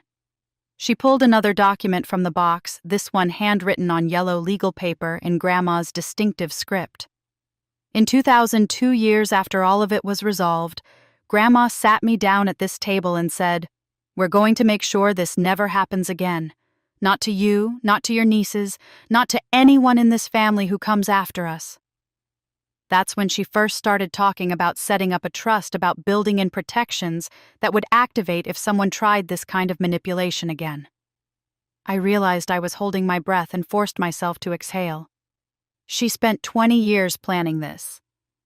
She spent 20 years watching. Ruth corrected, learning, anticipating. She saw the patterns in Kayla, the entitlement that grew from being the youngest and prettiest, the financial irresponsibility that Mom and Dad enabled by always bailing her out, the attraction to charismatic men who had vague careers and big promises. Grandma recognized it because she'd watched the same pattern with me, except I'd been old enough to be devastated when it fell apart. She worried about what would happen when Kayla found her version of David Cortland. Ruth pulled out the trust document, the one I'd already seen, but now she showed me the dates and the drafting history. Grandma started working with the estate attorney in 2018, 2 years before the final trust was established. She revised it 4 times, each time making the protections more specific, the triggering conditions more clear. By 2020, when she signed the final version, she wasn't being paranoid or controlling. She was being prepared based on precedent. The pieces were clicking into place like tumblers in a lock, each one falling into position until the mechanism could finally turn. "That's why you're the trustee," I said. "Not because you're the oldest, but because you've lived this." "Exactly," Ruth said. "I understand the cost of misplaced trust. I understand the value of documentation. I understand how good people can be manipulated by people who study manipulation the way others study music or mathematics. Grandma told me when she asked me to be trustee, 'You'll know what to look for because you've seen it before. And when it happens, not if, but when you'll have to be strong enough to activate the protections, even if it means going against family who don't understand yet.'" Ruth reached across the table and took my hand, her grip firm. Grandma said something else I didn't fully understand until now. She said, when people burn the ledgers, they forget that some records aren't made of paper. They're made of memory and preparation. They're made of one generation learning and the next generation being ready. I held the 1998 contract in my other hand, feeling its weight, understanding that I was holding not just a piece of failed fraud from decades ago, but a blueprint that had been followed again with eerie precision. The past wasn't just prologue in my family, it was literally a script being performed again with different actors, different specific details, but the same fundamental structure. Charismatic outsider, romantic attachment, access to family documents, attempt to separate land from family forgery when cooperation couldn't be obtained. Grandma May had fought this battle in 1998 through reactive emergency measures. But she'd learned from it, prepared for it, built structures, so that when it happened again, because family patterns repeat like genetic traits passing through generations, her granddaughters wouldn't have to fight unarmed and unprepared. She'd turned her daughter's near disaster into her granddaughter's protection plan. I looked at Ruth and saw not just my aunt, but a survivor of the same war I was fighting, someone who'd walked this battlefield 26 years ago and come out understanding the terrain in ways that only experience teaches. "Now I understand," I said quietly. This wasn't just a family drama. This was a war Grandma had already taught us how to win. Understanding Ruth's history and Grandma's preparation gave me the clarity I needed for what came next. The trust clause Grandma had written wasn't arbitrary or vindictive. It was a legal structure built on precedent, designed to activate when specific measurable conditions were met. Those conditions had been satisfied with mathematical precision. Delia filed the activation petition with probate court 3 days later. The brief she'd prepared was 47 pages long, each page building on the previous one like floors in a building constructed from case law and documentation. The first section established that I had provided 72% of financial and caregiving support to family members over the past 5 years, well above the 60% threshold specified in Grandma's trust. My spreadsheets, the same ones from the Burgundy folder, served as exhibits. A through M, every hospital bill, every home repair, every debt cleared, every crisis managed, all documented with the precision that had become my professional signature. The second section proved the public humiliation requirement. Ruth's phone recording from Thanksgiving captured everything 12 witnesses present. 7 hands raised in a formal vote to exclude me from family gatherings. Kayla's announcement delivered with the ceremonial weight of a court proceeding. The recording was time-stamped, the audio clear enough that every word could be transcribed. Illinois law defined public humiliation as an act witnessed by 5 or more people or documented in a public forum. The Thanksgiving vote exceeded that threshold by more than double. The judge was a woman in her late 60s named Margaret Kowalski, reading glasses perched on her nose as she reviewed Delia's brief in chambers. Ruth and I sat across from her desk while she read in silence, her pen occasionally making notes in the margins. The wall clock ticked through 11 minutes that felt like 11 hours. Finally, she set down the brief, looked at me over her glasses, and asked a single question. "Are you prepared for the responsibility this entails?" "Yes, Your Honor." I said, my voice steady. "I've been preparing for it most of my life, even though I didn't know that's what I was doing." She nodded once and signed the order. Legal transfer of management authority. Effective immediately for a 3-year term, with oversight by Ruth as trustee and quarterly auditing by an independent CPA firm that Delia had already retained. The estate. Grandma May's 20 acres, the investment accounts she'd built through decades of careful saving, the life insurance proceeds that had been held in trust, all of it shifted into my management with the stroke of a pen and the weight of judicial authority. But the transfer came with conditions that mattered more to me than the control itself. Minimum 25% of all estate income had to fund transparent community initiatives, the Heating Assistance Fund, the church food pantry, senior services programs that directly benefited people who needed help without requiring them to beg or prove their worthiness. This wasn't charity designed as a tax shelter or reputation management. It was obligation written into the structure as accountability, ensuring that the resources served purposes larger than any individual family member's wants. I'd already drafted the implementation structure during the days while Delia prepared the court filing. Public quarterly reports would be posted both at the church and on a simple website showing every dollar received and every dollar distributed. Frank Morrison, the retired accountant who chaired the church finance committee, had volunteered to serve as co-administrator after learning the truth about Trent's theft.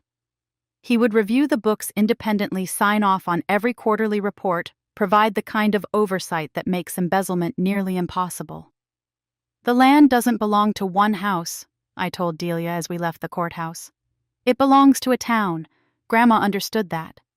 She never saw the estate as something to hoard for her descendants. She saw it as something to steward for her community. "That's what I'm going to do." Delia smiled, the kind of smile that acknowledged principle being chosen over profit. "You could have structured this differently, taken full control without the community obligation. The trust would have allowed it." "I know," I said. "But then I'd be treating this as personal victory instead of what it actually is, responsibility transferred to someone who won't abuse it. I'm not going to win this by becoming what they are." The formal notification went out via certified mail the following morning. Kayla signed for hers at 11:32 according to the tracking receipt. She called Trent immediately, I knew, because her phone records would later show a 17-minute call placed at 11:34. I wasn't on that call, but I could imagine Trent's face going ashen as Kayla explained through hysterical tears that the land he'd spent 18 months positioning to acquire was now locked under management. He couldn't touch, controlled by the woman he'd tried to isolate and discredit, overseen by a trustee who'd survived an identical con 26 years earlier. Nathan Reeves went silent after that. The developer who'd orchestrated everything from behind his corporate curtain suddenly pulled back, canceling meetings, postponing acquisition discussions with adjacent landowners, retreating into whatever hole people crawl into when their long cons collapse. But even in his silence, you could hear hinges creaking backstage, the sound of machinery being dismantled, of plans being abandoned or reformulated. He'd invested significant money into this scheme, the PR firm, the payments to Trent, the time spent researching and planning. Now the land was untouchable for at least 3 years, possibly longer if I proved competent as a manager, and the trustee managing oversight was someone who knew exactly what to look for because she'd been his prototype victim decades ago. I didn't feel triumph sitting in my kitchen that evening, looking at the signed court order that transferred control. I felt the weight of a key being returned to its rightful lock, the sense of something being placed back in the hands of the person who knew how to keep the house standing without letting it collapse from neglect or be stripped for parts by opportunists. Responsibility doesn't feel like winning. It feels like carrying something heavy that you're finally strong enough to carry properly. I texted Ruth, "It's done." Her response came through 30 seconds later. "Not quite. Your father wants to meet privately." My phone rang before I could process what that meant. Dad's name on the screen. I answered, and his voice came through without preamble, without the softness that usually preceded difficult conversations. "We need to talk. Tomorrow, 10 o'clock, your house. Just you and me." He hung up before I could respond. I sat there holding the phone, understanding from his tone that whatever was coming wasn't congratulations or reconciliation or acknowledgement that I'd been right. Dad wanted to talk, and it wasn't to celebrate my victory. Dad arrived Saturday morning at 9:45, 15 minutes early, which wasn't like him. Punctuality had never been his strength, but apparently this conversation mattered enough to break pattern. He stood on my porch holding 2 paper cups from the coffee shop on Main Street, the kind of peace offering that's supposed to soften whatever hard conversation follows. I opened the door and let him in without comment. He settled into the kitchen chair where he'd sat dozens of times over the years. Family dinners, holiday preparations, casual visits that used to feel easy. But this morning, the air between us felt different, formal and transactional, like we were meeting in a conference room rather than my kitchen. He set one coffee in front of me and kept the other for himself, wrapping both hands around it as if the warmth mattered more than the caffeine. "You need to reconsider this whole situation," he said without preamble. "Think about your sister's future. Think about the family she wants to build. She's talking about having a baby with Trent Miranda, a grandchild. Think about what you're doing to that child's future by being so rigid about all this." The language was familiar, worn smooth from decades of use. Appeals to duty, to family unity, to the idea that being strong means accommodating endlessly, that being the responsible one means absorbing everyone else's consequences without complaint. I'd heard variations of this speech my entire life delivered in different contexts, but always with the same underlying message. Your strength exists to serve other people's weakness, and objecting to that arrangement makes you selfish. I'd prepared for this conversation. I stood and retrieved a folder from the counter different from the burgundy evidence folder, this one a simple gray, with a label printed in clean block letters, "Restoration Plan." I placed it in front of him and opened it to the first page. "This is what I'm offering," I said. "A structured repayment schedule, monthly installments over 5 years at 3% interest, which is below market rate. Mandatory financial counseling through a certified nonprofit program, attending sessions twice monthly for the first year, then monthly for 2 years after that." 100 hours of documented community service which she can fulfill through the church or other local organizations. Everything tracked, everything verified, everything designed to teach actual skills instead of just bailing her out again. Dad flipped through the pages without really reading them, his jaw tight. This is too harsh. She's your sister. She made mistakes, but you're treating her like a criminal. I raised you better than this. The words hung between us like smoke, visible but intangible, filling the space with something that made breathing harder. I felt the old familiar pull, the gravity of conditioning that had shaped my entire life. The guilt that said enforcing consequences made me the bad guy. The training that insisted love means erasing yourself to protect others from their own choices. But something had shifted in me over the past few weeks, crystallized in courtrooms and lawyers' offices and quiet moments where I'd had to decide what kind of person I wanted to be. You raised me to be responsible, I said quietly. To honor my commitments, to tell the truth, to work hard to take care of the people who needed help. I'm doing exactly what you taught me. The difference is that I'm doing it with boundaries now. I'm offering restoration, not a free pass. She can earn back trust through actions, through demonstrating change, not through me pretending nothing happened and enabling the same patterns that got us here. My phone rang, the sound sharp in the kitchen's tension. Kayla's name on the screen. I answered on speaker, setting the phone on the table between Dad and me. Miranda? Kayla's voice came through, pitched too high, a forced laugh edging into desperation. Dad told me about your little meeting. I just want you to know, you think you've won. You think controlling Grandma's money makes you powerful. You'll regret this. You'll regret hurting your family like this. Don't think for a second that this is over. The threat was hollow, the bluster of someone watching control slip away and grasping at intimidation because manipulation had failed. But it was revealing too. This was who they were when consequences arrived, when the person they'd always counted on stopped cooperating with her own exploitation. I ended the call without responding, pressed the power button, and set the phone face down. My hands didn't shake. I didn't feel the need to defend or explain or engage with threats that had no substance behind them. Dad stared at the phone like it had betrayed him by speaking truth he didn't want to hear. I stood and walked to the front door, opening it in a gesture that was both respectful and final. I would honor him as my parent would give him the courtesy of dignified exit rather than escalated argument. But I wouldn't surrender to him as if he had authority over my adult choices, wouldn't let his discomfort with boundaries convince me that boundaries were wrong. I love you, Dad, I said, my voice steady. But I won't confuse love with enabling. I won't pretend that rescuing people from their own choices is the same as caring about them. This plan offers Kayla a real chance to change if she's willing to do the work. But I can't want her recovery more than she does. He stood, leaving both coffee cups on the table, neither of them touched. He walked past me without meeting my eyes, and I watched him get into his truck and pull away from my curb. The coffee cups sat on my table for an hour afterward, growing cold before I finally poured them down the sink. That afternoon, I called a locksmith. New deadbolts on the front and back doors upgraded to commercial grade. A smart lock installed on the front door with a code I could change remotely if needed. I drove to Delia's office and transferred all original documents to her firm's secure storage.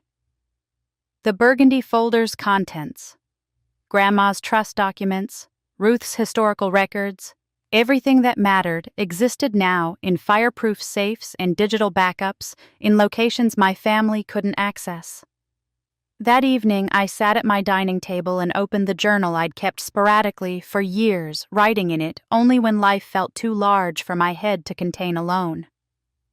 I wrote, "New boundaries starting today.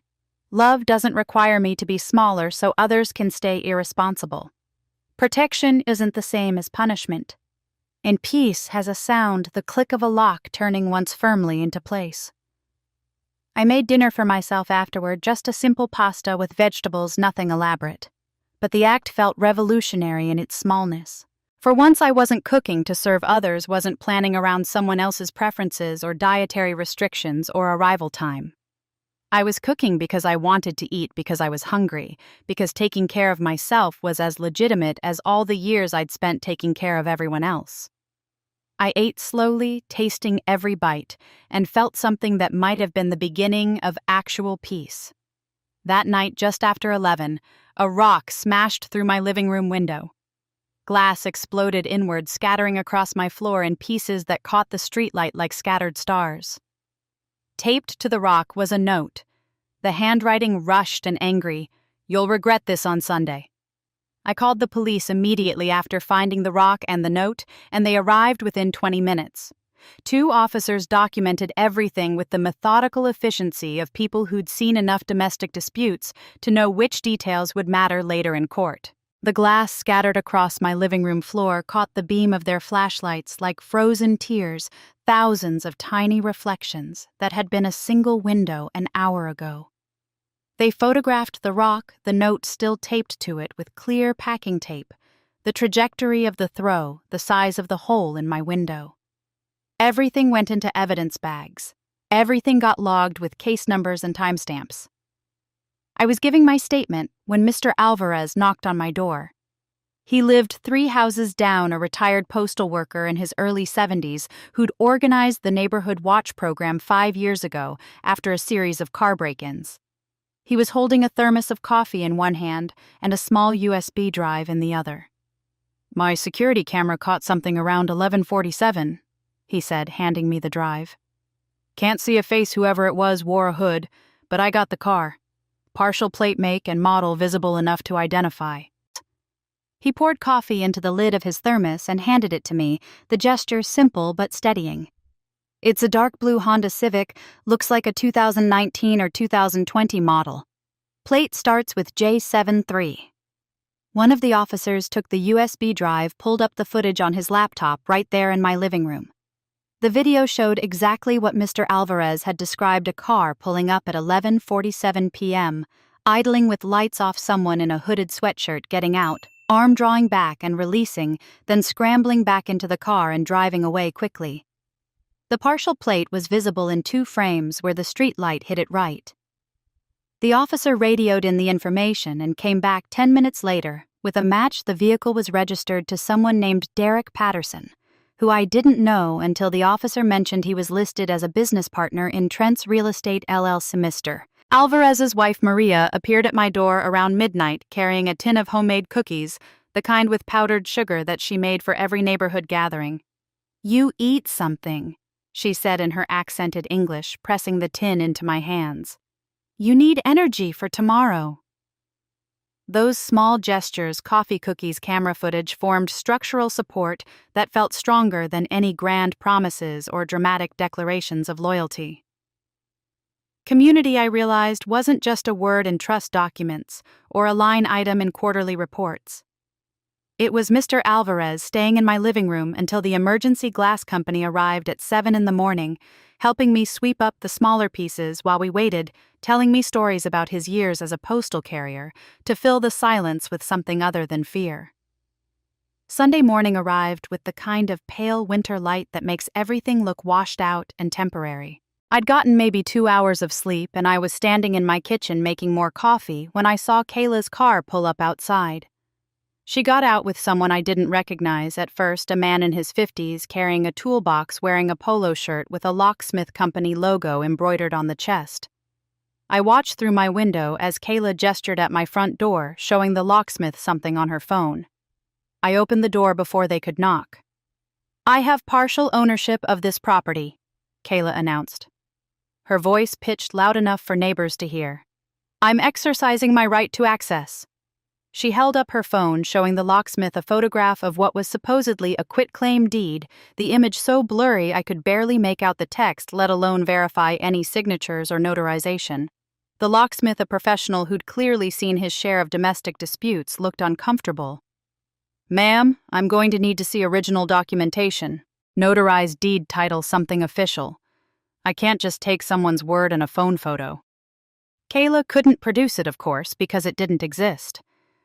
I pulled out my phone, calmly dialed the non-emergency police line, and explained the situation in the same level voice I used when explaining tax strategies to clients.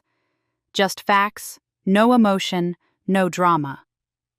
A woman is attempting to gain access to my property with fraudulent documentation. I need an officer to respond. The dispatcher said someone would be there shortly. Kayla's performance shifted immediately into theatrical desperation.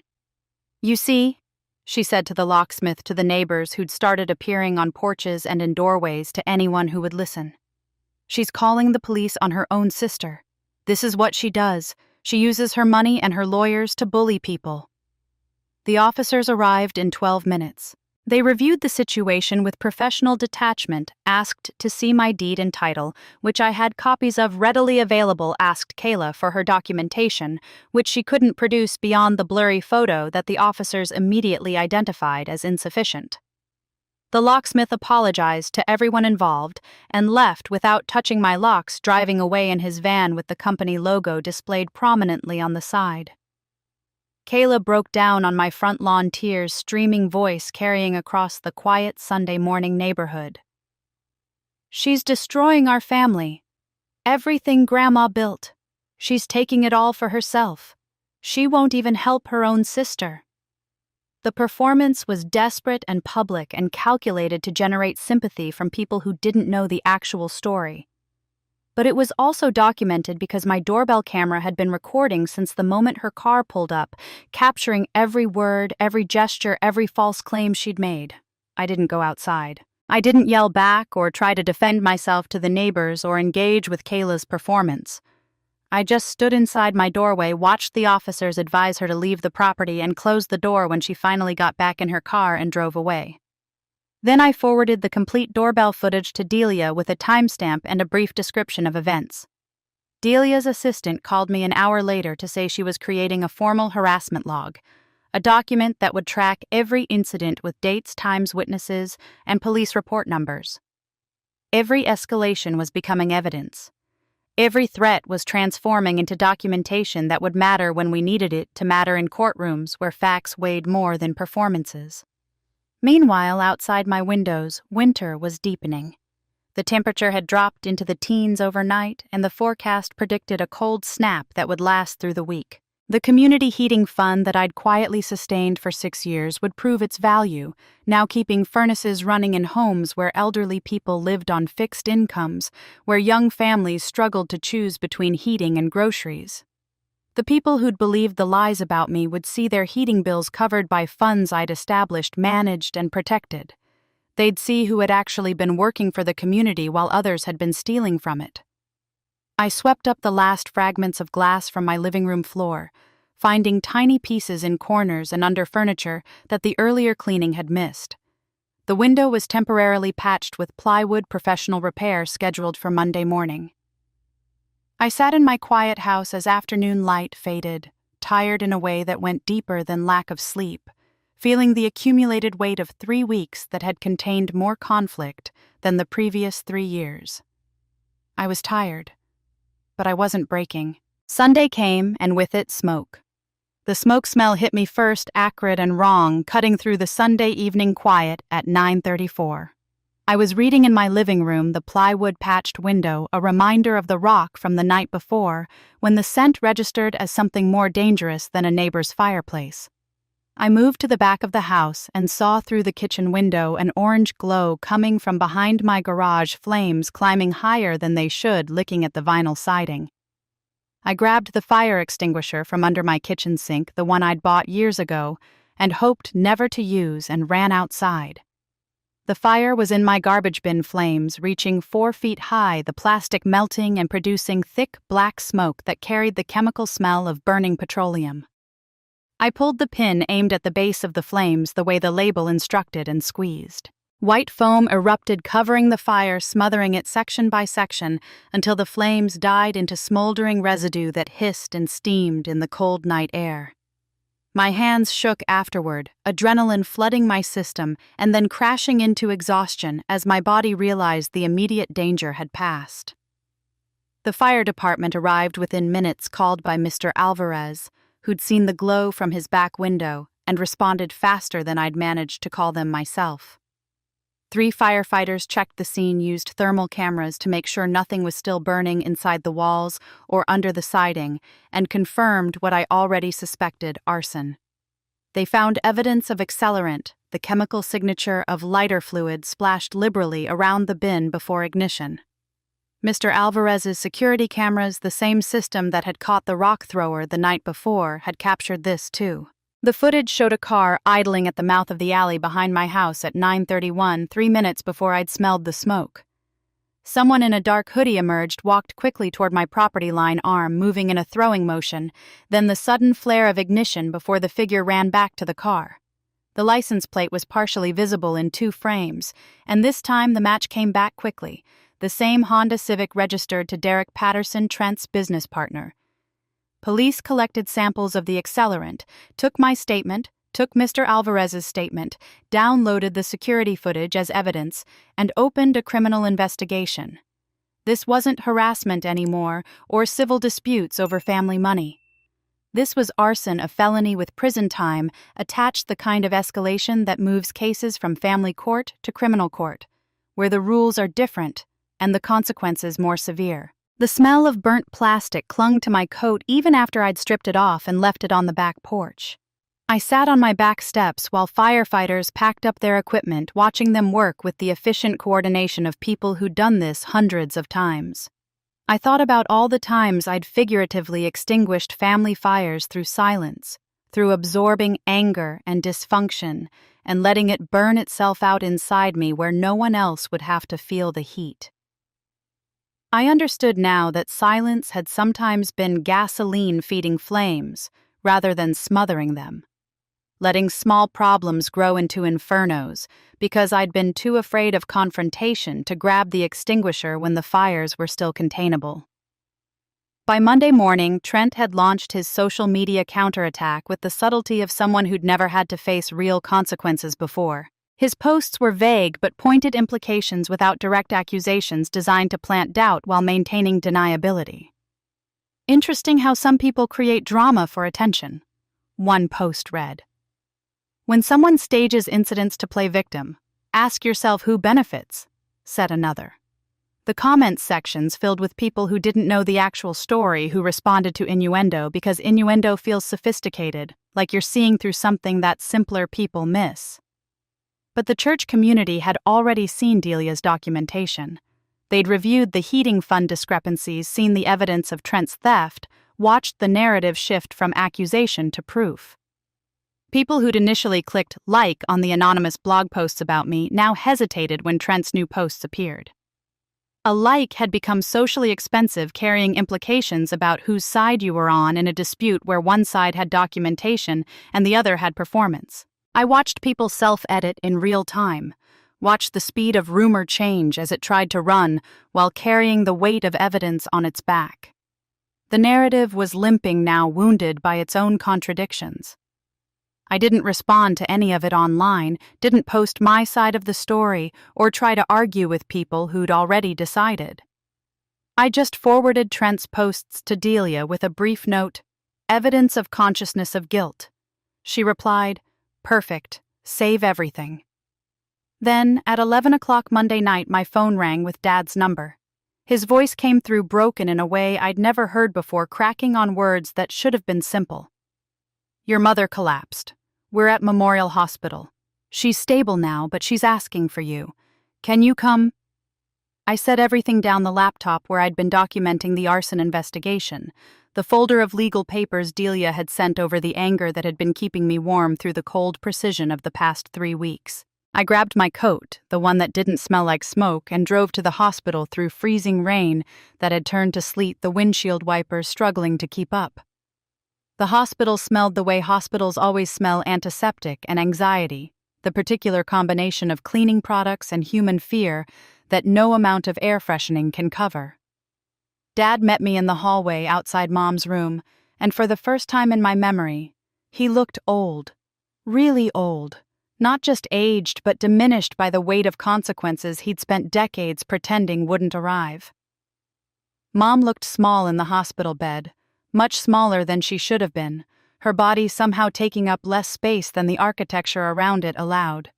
White sheets, white walls, the beige of medical equipment, her skin nearly matching the pillowcase. An IV ran into her left arm.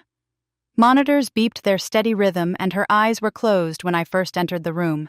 But she must have sensed my presence because they opened, found me, and filled immediately with tears.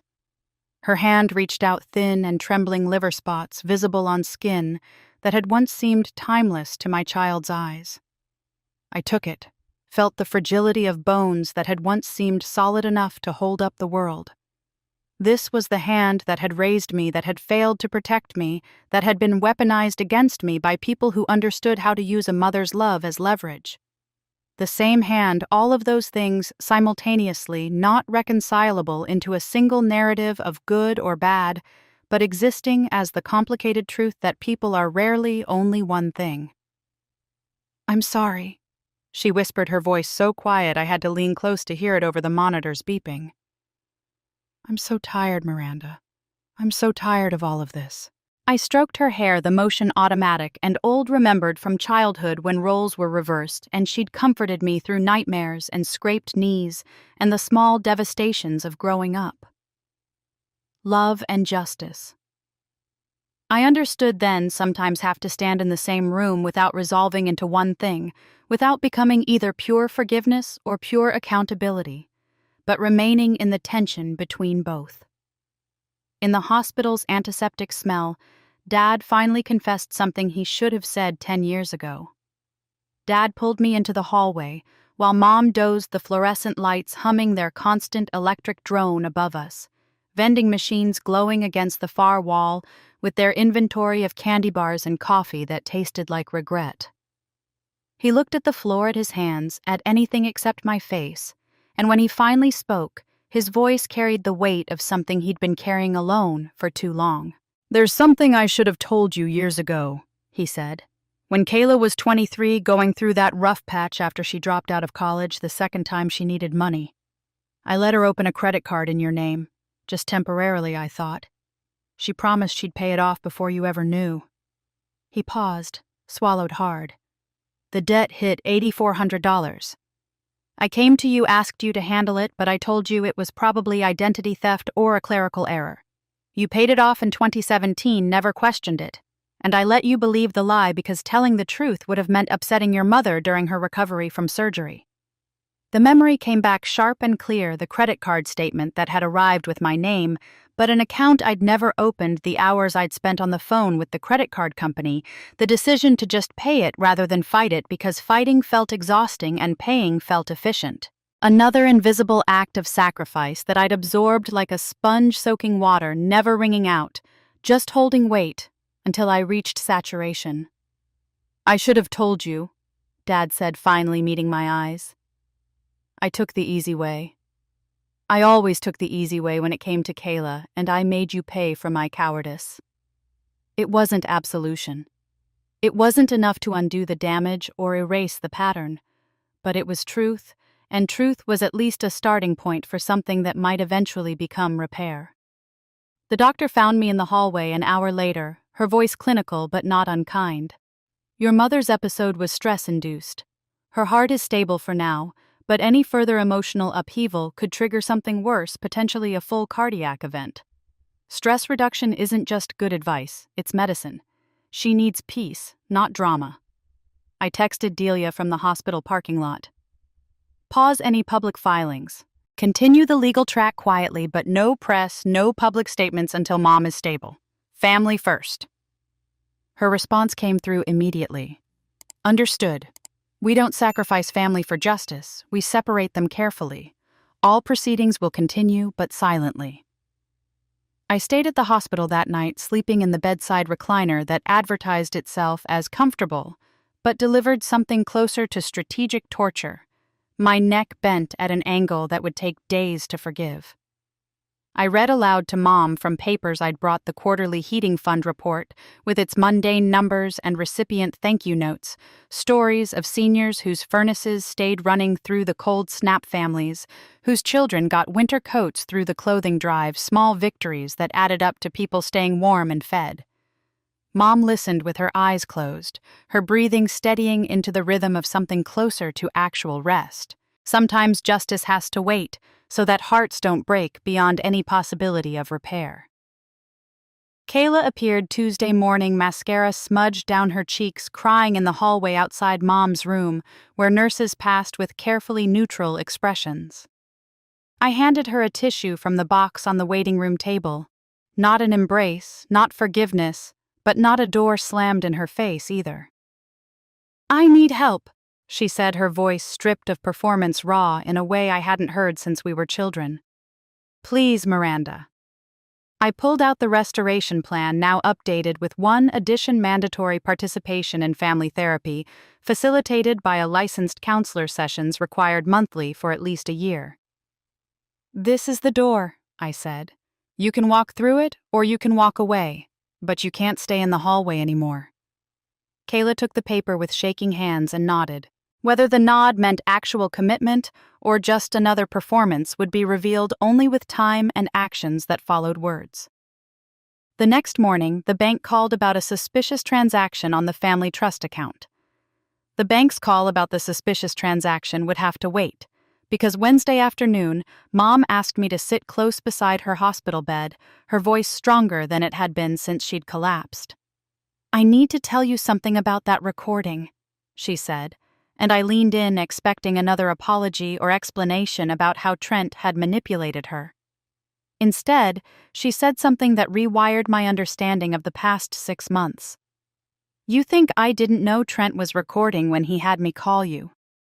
Her eyes were clear now, focused in a way they hadn't been during the confusion and tears of the past few days. "In March, I found your small recording device in your coat pocket when I was doing laundry. The little digital recorder you keep for meetings. I didn't say anything because I understood immediately why you had it. You were protecting yourself the way I'd never learned to protect myself." I sat completely still, processing what she was telling me. "So when Trent came over in May and made me practice what to say to you, when I saw his phone sitting on the kitchen table with the recording app open, I knew exactly what was happening. He thought he was coaching me to manipulate you. But I knew you'd be recording too." She paused, gathering strength. "I spoke slowly. I spoke clearly. I made sure every word would be captured. I made sure you'd have evidence not just of what I said, but of him feeding me lines in the background." Tears rolled down her cheeks, but her eyes held something I hadn't seen in them for years, maybe decades: agency, the look of someone who'd made a choice instead of having choices made around them. "I wasn't strong enough to confront Trent directly," she continued, her voice dropping to barely above a whisper. "Decades of avoiding conflict, of keeping peace by staying quiet, of being sick and tired and scared, all of that meant I couldn't be the daughter you needed me to be, the mother who stands up and fights. But I could do this. I could be the evidence. I could let them think I was the weak link, while actually creating the strongest proof you'd need later." The revelation reframed everything I'd believed about that phone call, about my mother's role in the manipulation. She hadn't been simply a victim weaponized against me. She'd been playing a longer game than anyone realized, using the only power available to her, her own compliance, and turning it into something that would protect her daughter. "I couldn't fight like you," Mom whispered, reaching for my hand. "But I could be the proof you needed." I embraced her then carefully because of the IV and monitors, and cried for the first time in 8 weeks. Not from pain or anger or exhaustion, but from recognition. This wasn't just my victory. It was 2 generations of women finding different ways to fight the same battle, each playing to the strengths they actually possessed, instead of the strengths they wished they had. Strength, I understood now, came in more forms than I'd been taught to recognize. Not just in confrontation and boundary setting, but in strategic surrender that gathered evidence in weakness that was actually witness. I heard movement in the doorway and looked up to see Dad standing there, his face showing that he'd heard everything. He didn't speak, but his hand reached out and touched Mom's shoulder gently, a gesture of respect and recognition that should have been his default for decades, but was arriving now, late, but real. The 3 of us sat in silence, the only sounds the rhythmic beeping of monitors and the distant hallway noises of a hospital at mid-afternoon. I realized that justice wasn't about perfect people making perfect choices. It was about flawed people finally choosing growth over comfort, truth over the convenient lies that had sustained dysfunctional peace. This moment, quiet, unwitnessed except by fluorescent lights and a wall-mounted TV playing muted news, mattered more than any courtroom drama, because this was where actual healing started, in admitting that everyone had failed in their own ways, and everyone could still choose differently going forward. Mom had been fighting all along, just in a language I'd forgotten how to read. But someone else hadn't forgotten how to fight at all. While Mom recovered in the hospital and the legal machinery continued its quiet work, I launched the restructured heating fund exactly as I'd promised in the trust activation documents. Full transparency wasn't a marketing strategy. It was the foundation. Quarterly reports posted on the church bulletin board and uploaded to a simple website that showed every dollar received and every dollar distributed. An independent regional CPA firm conducted audits their reports public and detailed. Frank Morrison co-signed every distribution check, his reputation as a retired accountant, adding a layer of verification that made fraud nearly impossible. The first winter distribution went to 43 households during January's brutal cold snap, when temperatures stayed below 20 degrees for 8 consecutive days. Seniors whose fixed incomes couldn't stretch to cover heating bills received checks that kept their furnaces running. Young families choosing between groceries and gas bills got relief that meant their children stayed warm. The thank you cards started arriving in my mailbox within days. Handwritten notes on drugstore stationery, some in shaky cursive from arthritic hands. "You saved us." "God bless you." "We would have frozen without this help." The community was learning to trust again, but not through words or promises or social media posts about values and commitments. They learned through sight and touch and the physical reality of checks that cleared and heat that flowed and children who didn't shiver at night. They saw the numbers. They felt the warmth. They witnessed accountability in real time. Every Saturday morning, Ruth and I volunteered at the church food pantry, arriving at 7 to help unload the delivery truck and stock shelves before the doors opened at 9. We organized donations, carried boxes for elderly people whose arms couldn't manage the weight-bagged groceries for families who needed the help. It was boring, repetitive work, exactly the kind that doesn't photograph well for social media, but actually matters to people who are hungry. Mr. Alvarez installed additional security lighting behind my house, motion-activated floods that would make any future arson attempt visible from 3 blocks away. He refused payment, said it was what neighbors do. Mrs. Chen organized a meal train when I caught the flu in late January, a rotation of homemade soup and casseroles that appeared on my doorstep with notes saying, "Rest, we've got you." Pastor Mike quietly corrected misinformation when he heard it not dramatically but persistently, the way you correct a fact that's simply wrong without making it a confrontation. The narrative shifted organically, not through any campaign I orchestrated, but through the steady accumulation of actions that contradicted the lies. People stopped asking, "What's wrong with her?" and started noticing, "What has she been doing for us?" Trust rebuilt itself through small reliabilities, repeated until they became patterns through consistency that was too boring to be performance. It was the kind of reputation recovery that doesn't make headlines, but actually lasts. In early February, the developer's PR operation collapsed completely. Nathan Reeves's shell company withdrew all funding from Velocity Communications, severing the financial trail that had supported the smear campaign.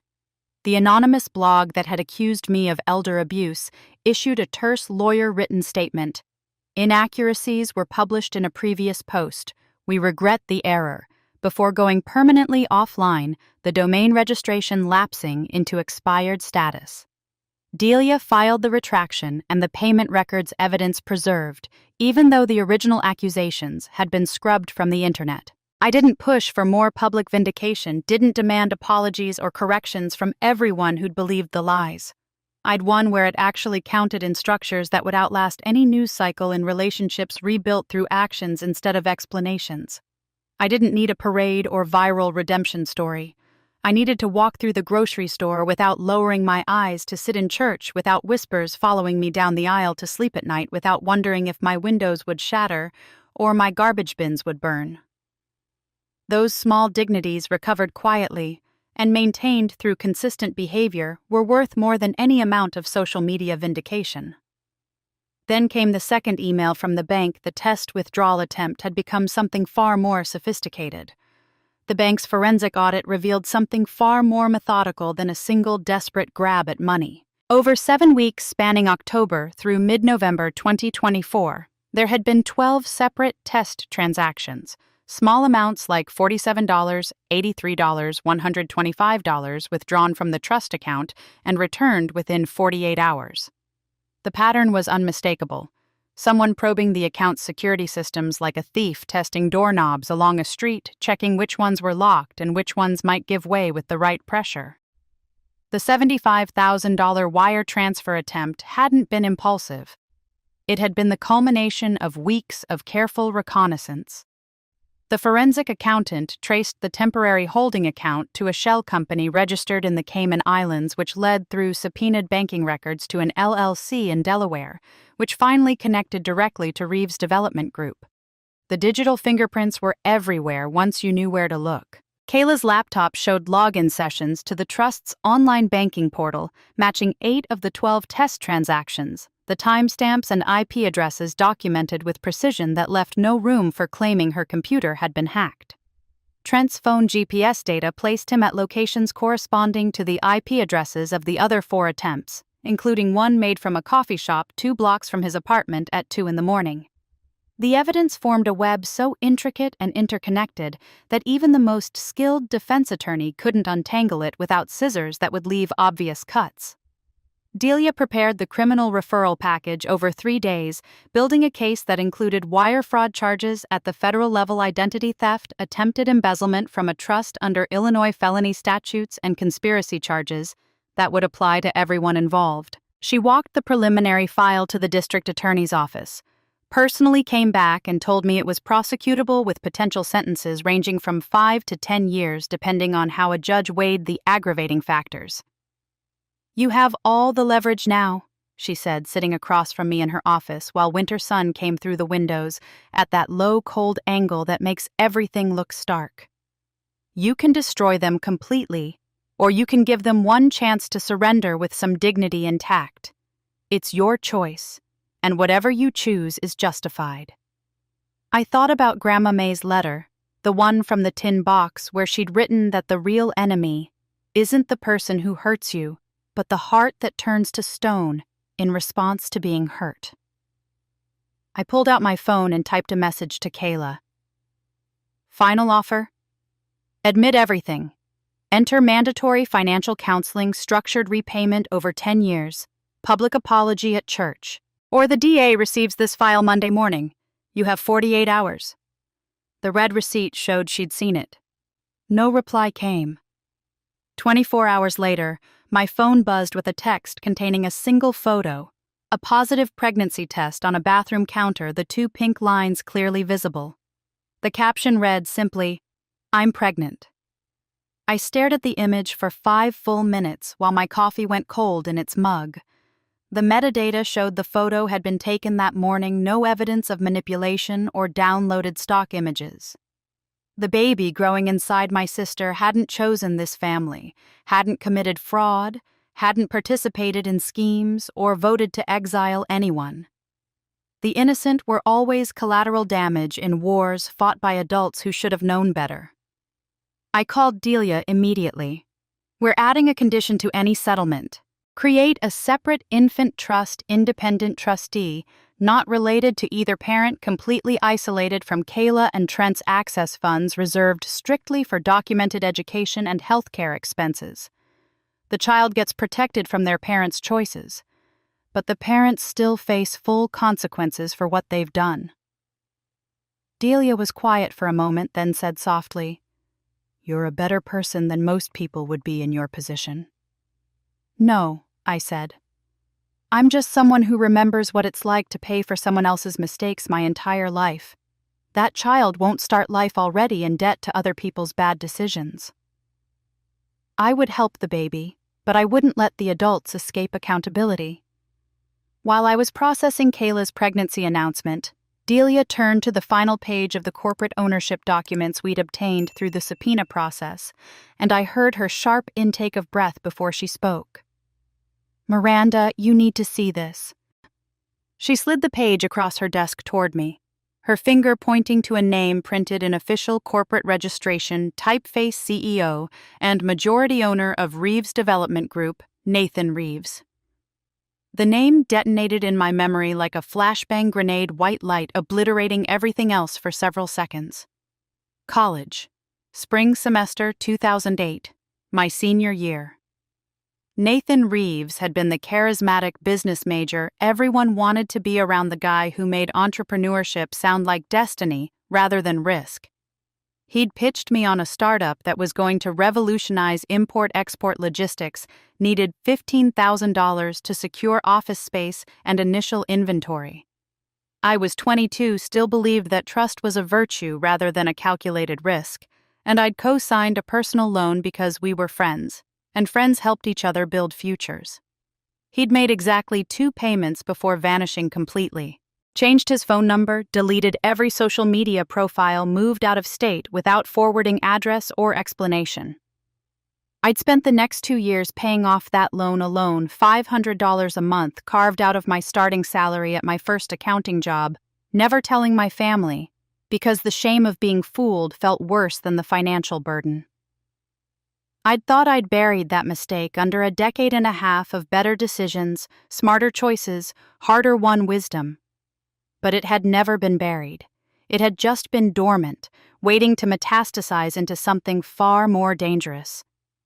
Delia pulled up the internal company emails we'd obtained through the subpoena, and the targeting became explicit in ways that made my hands go cold.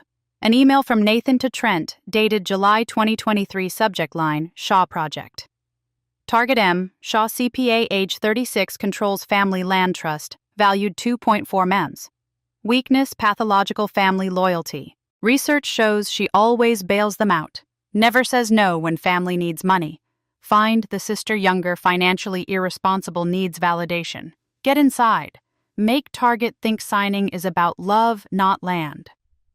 Another email from Nathan to his business partner 3 weeks later. Shaw won't see it coming. She thinks I'm ancient history, probably doesn't even remember my name anymore. But I remember hers. I remember how easy it was to take her money the first time. She trusted too much, asked too few questions, signed because she wanted to believe in someone. That psychology doesn't change. This time we're not taking $15,000. We're taking land worth $2.4 million. This wasn't real estate development. It was revenge disguised as business. A 15-year grudge that had calcified into elaborate conspiracy because Nathan couldn't accept that expecting repayment of borrowed money wasn't betrayal. The emails revealed that Trent wasn't a boyfriend who happened to have real estate connections. He was a hired operative. Nathan had paid him $5,000 up front, plus promised 15% of final profits to get close to the Shaw family and gain access. Trent had researched Kayla's patterns, where she volunteered what causes she supported, which coffee shops she frequented, and engineered a chance meeting at a community fundraiser in August 2023. The 8-month courtship had been performance every dinner and conversation and declaration of love, calculated to position him as family insider. The boutique dream, Nathan's concept, fed to Kayla through Trent in ways that made her think it was her own aspiration. The Thanksgiving vote, orchestrated specifically to isolate me to make family pressure feel like the only reasonable response to my controlling behavior. Every step had been chess played by someone who understood strategy and patience, and I had been the queen they were hunting across the board. I looked up at Delia and said, my voice flat and cold, "This wasn't family dysfunction. This was war." Nathan thought he was the only one who remembered that loan from 2008. He was wrong. And now he'd learn what 15 years of patience looks like when it finally moves. Understanding that Nathan had orchestrated everything from 15 years in the shadows didn't change what I had to do about Kayla's pregnancy, but it clarified why the decision mattered so much. I spent 2 days drafting a proposal for an infant protection trust, with Delia's legal guidance creating a structure that would shield an innocent child from the consequences of choices made before that child existed. The trustee would be a neutral third party, a family law attorney named Rebecca Chen, who specialized in child welfare cases and had no connection to either side of this conflict. Funds would be deposited quarterly from a dedicated account usable only for documented educational expenses, healthcare, and verified basic needs with receipts required for every withdrawal. Kayla and Trent could not access the money, could not borrow against it, could not dissolve the trust until the child turned 25, and could make informed decisions about their own financial future. Money for the child, not for the parents' mistakes, I explained to Delia as we finalized the language. The proposal was legally sound but emotionally devastating in what it implied that Kayla couldn't be trusted with resources meant for her own baby. The implication was both true and brutal. A single sentence that bisected the entangled roots of pity and justice love the child but don't enable the adults. Kayla initially agreed, came to Delia's office, and signed the preliminary documents with hands that shook hard enough to make her signature barely legible. Then she called me that night and we spent 3 hours on the phone while she oscillated between what sounded like genuine remorse and manipulation tactics I'd heard variations of my entire life. "You're controlling my baby's life before it's even born," she sobbed. "You're punishing an innocent child for my mistakes. How can you be so cruel?" Dad called the next morning to tell me that Trent had contacted him calling the infant trust financial abuse disguised as help, and claiming I was using legal mechanisms to continue controlling the family even into the next generation. Delia's response when I forwarded her the message was clinically precise. "The court hears numbers, not tears. If they reject these terms, we proceed to prosecution. They can co-parent from prison if they prefer, but that won't benefit the child either." The words were harsh but necessary, the kind of clarity that cuts through emotional fog to expose the actual choices available. I held firm. Sign the complete restoration agreement structured repayment plan, mandatory financial counseling, public apology, and infant trust, or I would authorize Delia to file everything with the district attorney's office. Not both options, not neither. Choose one path or the other. The deadline was Friday at 5 p.m., no extensions, no negotiations beyond what was already on the table. Mom called from the hospital Thursday afternoon, still under observation, but strong enough to speak with the clarity I'd heard in her confession about the recording. "Do what's right, not what's easy," she said, her voice carrying authority I hadn't heard from her in decades, the weight of someone who'd finally stopped choosing comfort over truth. Those 7 words became my compass for the next 24 hours. I texted Delia, "If they don't sign by deadline, file everything with the DA, no extensions." Then I made soup, the kind Grandma used to make with chicken and vegetables and egg noodles, and watched snow fall outside my kitchen window while the broth simmered. I thought about how doing the right thing shouldn't require this much pain, shouldn't feel this heavy and lonely and hard.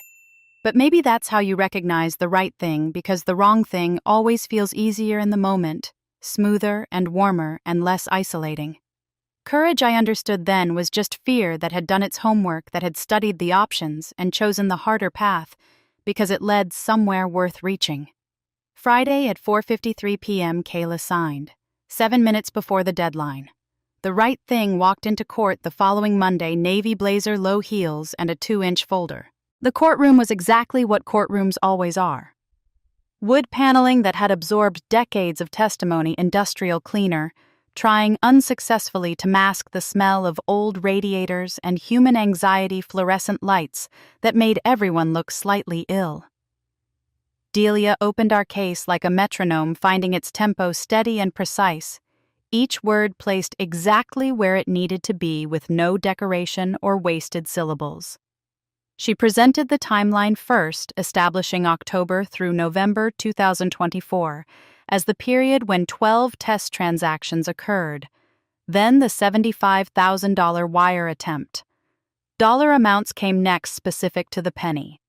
Then signatures on documents, video evidence, time-stamped and verified expert testimony from the forensic accountant who explained digital fingerprints in language accessible to people who'd never heard the term IP address before. No adjectives colored her presentation. No emotional appeals asked the judge to feel something about the facts. Just the facts themselves delivered in sequence on this date. This person performed this action. Here is the documentation proving it happened exactly as described. The judge was a woman in her early 60s named Margaret Kowalski, reading glasses hanging on a silver chain around her neck, taking notes in cursive so neat it looked like calligraphy. Delia moved through exhibits A through Z, like someone building a bridge from concrete and steel. Not beautiful, but unquestionably solid, capable of bearing weight without collapsing under scrutiny. The evidence spoke the language courts understand best. Timestamps that couldn't be argued with account numbers that existed in bank databases, sworn affidavits that carried the penalty of perjury. The defense attorney, a man named Robert Chen who specialized in white-collar cases, attempted character assassination as his opening strategy. He called me controlling, vindictive someone whose documentation was obsessive rather than protective, whose insistence on accountability revealed psychological problems rather than reasonable boundaries. But every accusation crumbled when Delia responded with exhibit numbers. Your Honor, the defense characterizes financial responsibility and self-protection as personality flaws. We characterize them as wisdom learned through experience.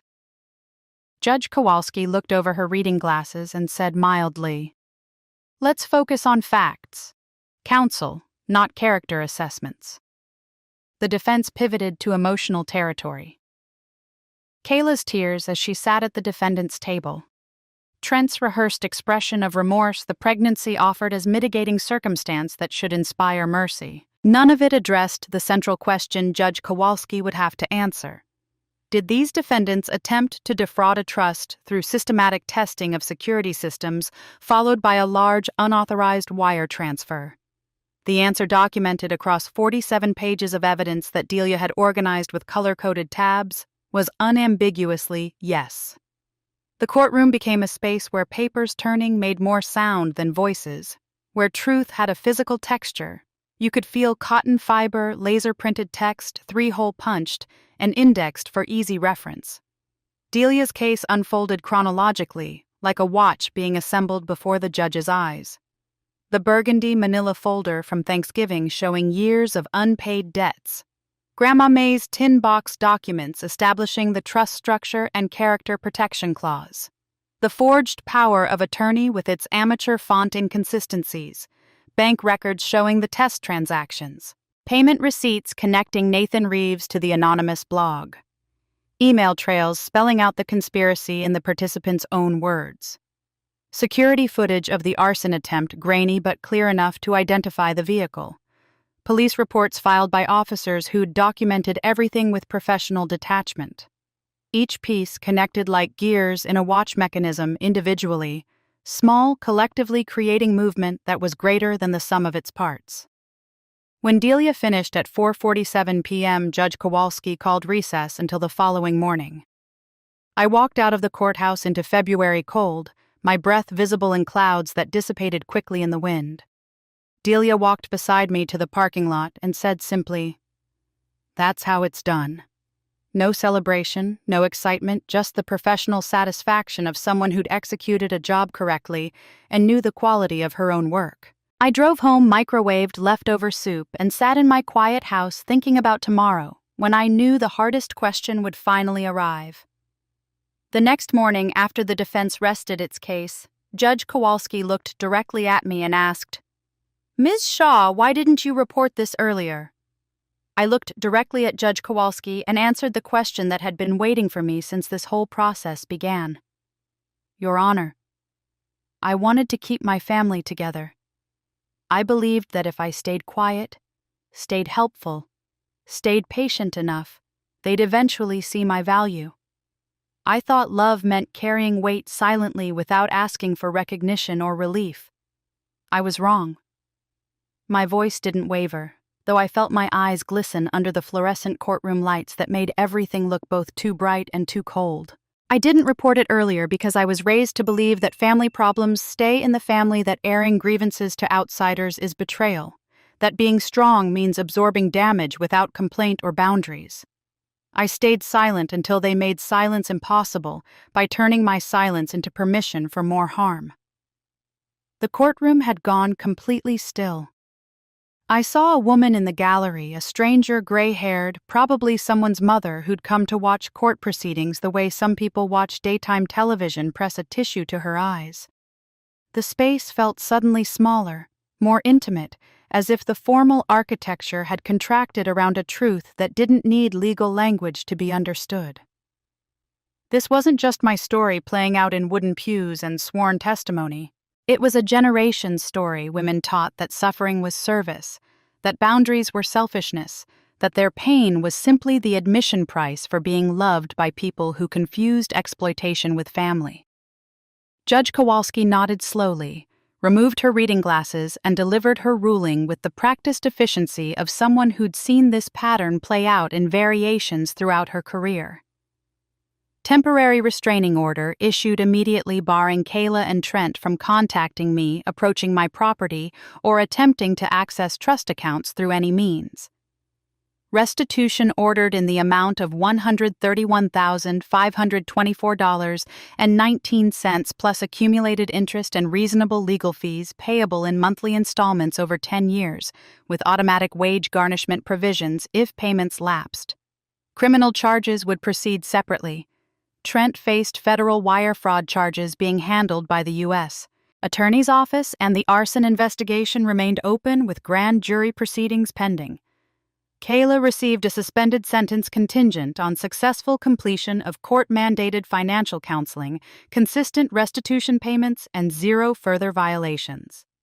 The Infant Protection Trust was approved exactly as proposed, with Rebecca Chen appointed as independent trustee and funds protected from parental access until the child reached 25.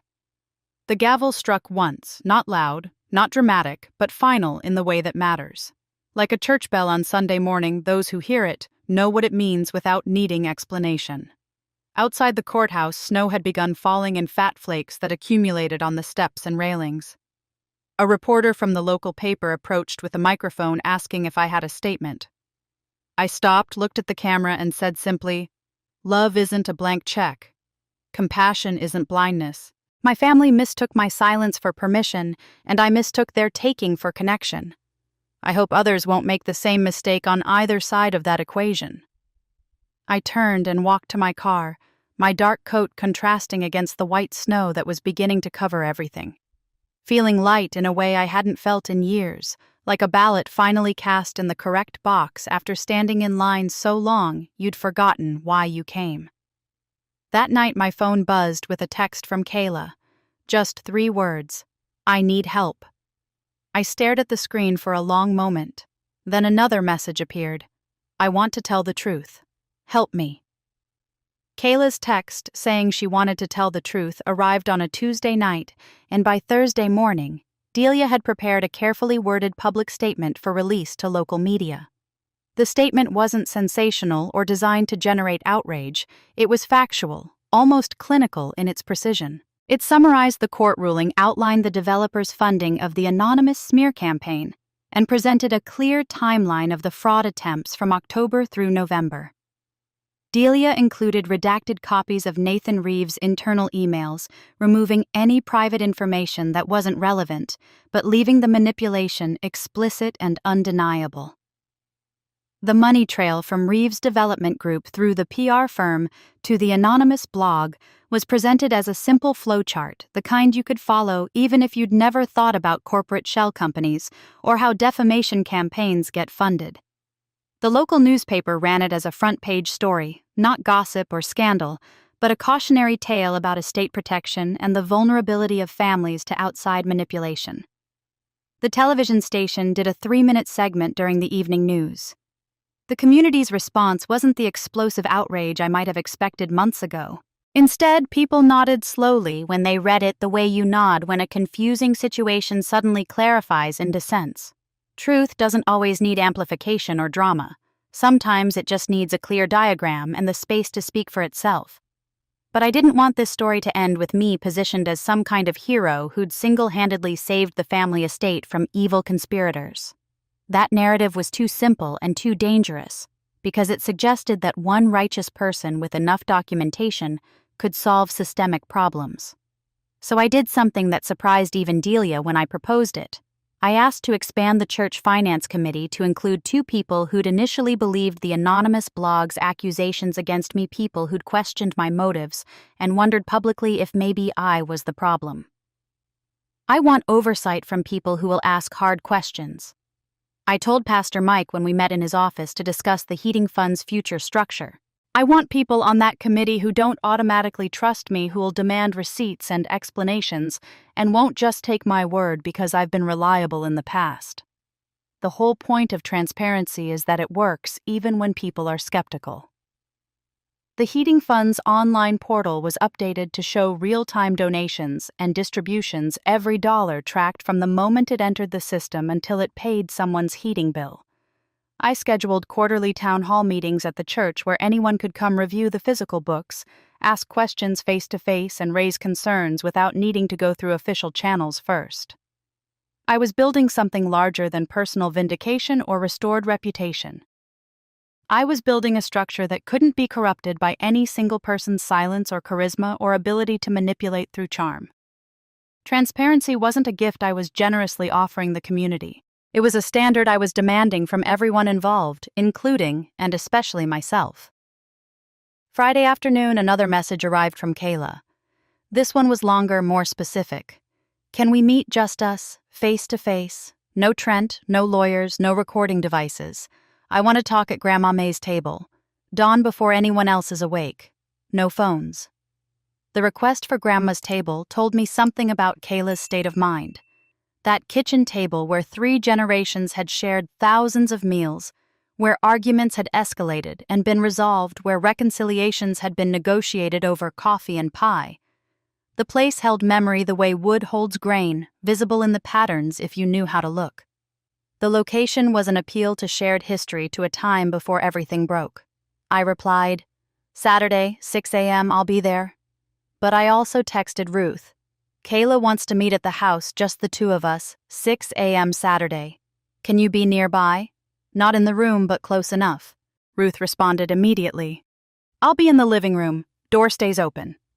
I texted Delia the same information, and she replied, I'll be parked outside. If anything feels wrong, you text me one word, coffee.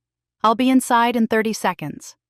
Trust I'd learned through brutal experience wasn't about blind faith or assuming the best in people who'd proven themselves untrustworthy. It was about verification, appropriate boundaries, and backup plans that didn't require you to be paranoid, but simply prepared.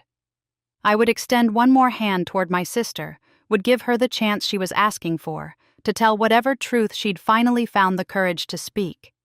But I'd keep my other hand on the door ready to close it if what came through wasn't honesty, but another variation of manipulation I'd seen too many times before. Saturday morning arrived, cold and clear dawn just beginning to lighten the eastern sky when I pulled up to Ruth's house.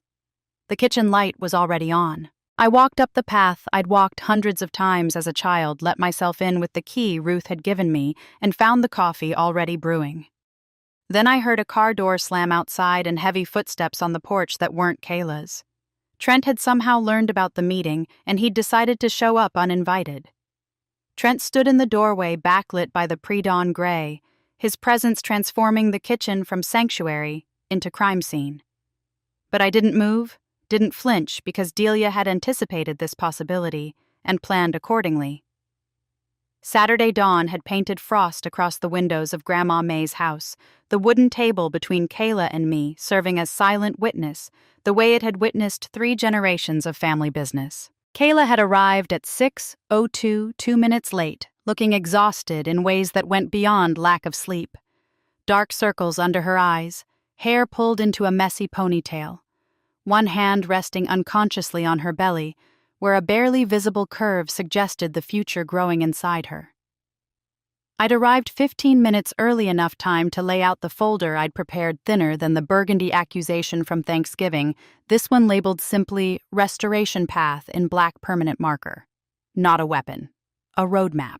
The terms were typed clearly on the first page: structured repayment from any legitimate boutique profits if she actually built 1 mandatory financial counseling sessions twice monthly for 2 years with a certified nonprofit counselor.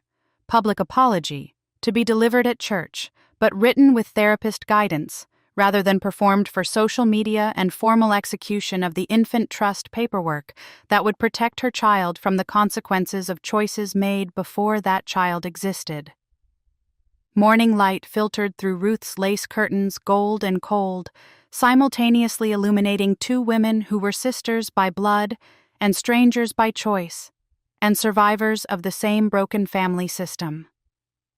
I spoke each term aloud slowly and clearly, giving Kayla time to absorb what each requirement meant and why it existed. No anger colored my voice, no triumph at having leverage. Just the steady tone of someone reading a contract, because contracts matter, because words on paper create accountability that verbal promises never deliver. "I still believe you can do better," I said, meeting her eyes across Grandma's table. "I believe in better, not in you as you've been." Kayla's eyes filled with tears that looked genuine for the first time in months. "Do you really think I can fix this?" The question came out naked and vulnerable, stripped of performance, maybe the first honest thing she'd said since August when this whole conspiracy began. "I believe in structured second chances," I replied, placing a pen on the table between us. "Sign and we start rebuilding with accountability. Don't sign and the legal process finishes what the court already started. Your choice." Kayla reached for the pen with a hand that shook visibly, picked up the first page and began reading. Actually reading, her eyes moving left to right, her lips forming some of the words silently, the way people do when they're processing something important. For once in her adult life, she was reading a document before signing it. Maybe that was growth. Maybe it was just fear of more consequences. Maybe growth always begins as fear that gets channeled into better choices. The back door exploded inward, wood frame splintering slightly where the lock gave way. Trent burst through, wild-eyed and desperate, moving faster than I'd ever seen him move. He grabbed the folder off the table, papers scattering. "Nobody's taking my future," he shouted, his voice cracking on the last word. A chair toppled backward, hitting the floor with a crash that made Kayla flinch. But 2 figures emerged immediately from the doorway to the living room, where they'd been waiting in silence, plainclothes officers that Delia had arranged to be present with Sheriff Morrison's approval, given the active arson investigation and Trent's documented violations of the temporary restraining order. "Trent Dawson, you're under arrest for violation of a court order, attempted witness intimidation, and outstanding warrants related to federal wire fraud charges." The taller officer's voice was professionally calm, almost bored, the tone of someone who'd made 1,000 arrests and knew exactly how this would proceed. Handcuffs clicked into place with that distinctive metallic sound that means freedom ending.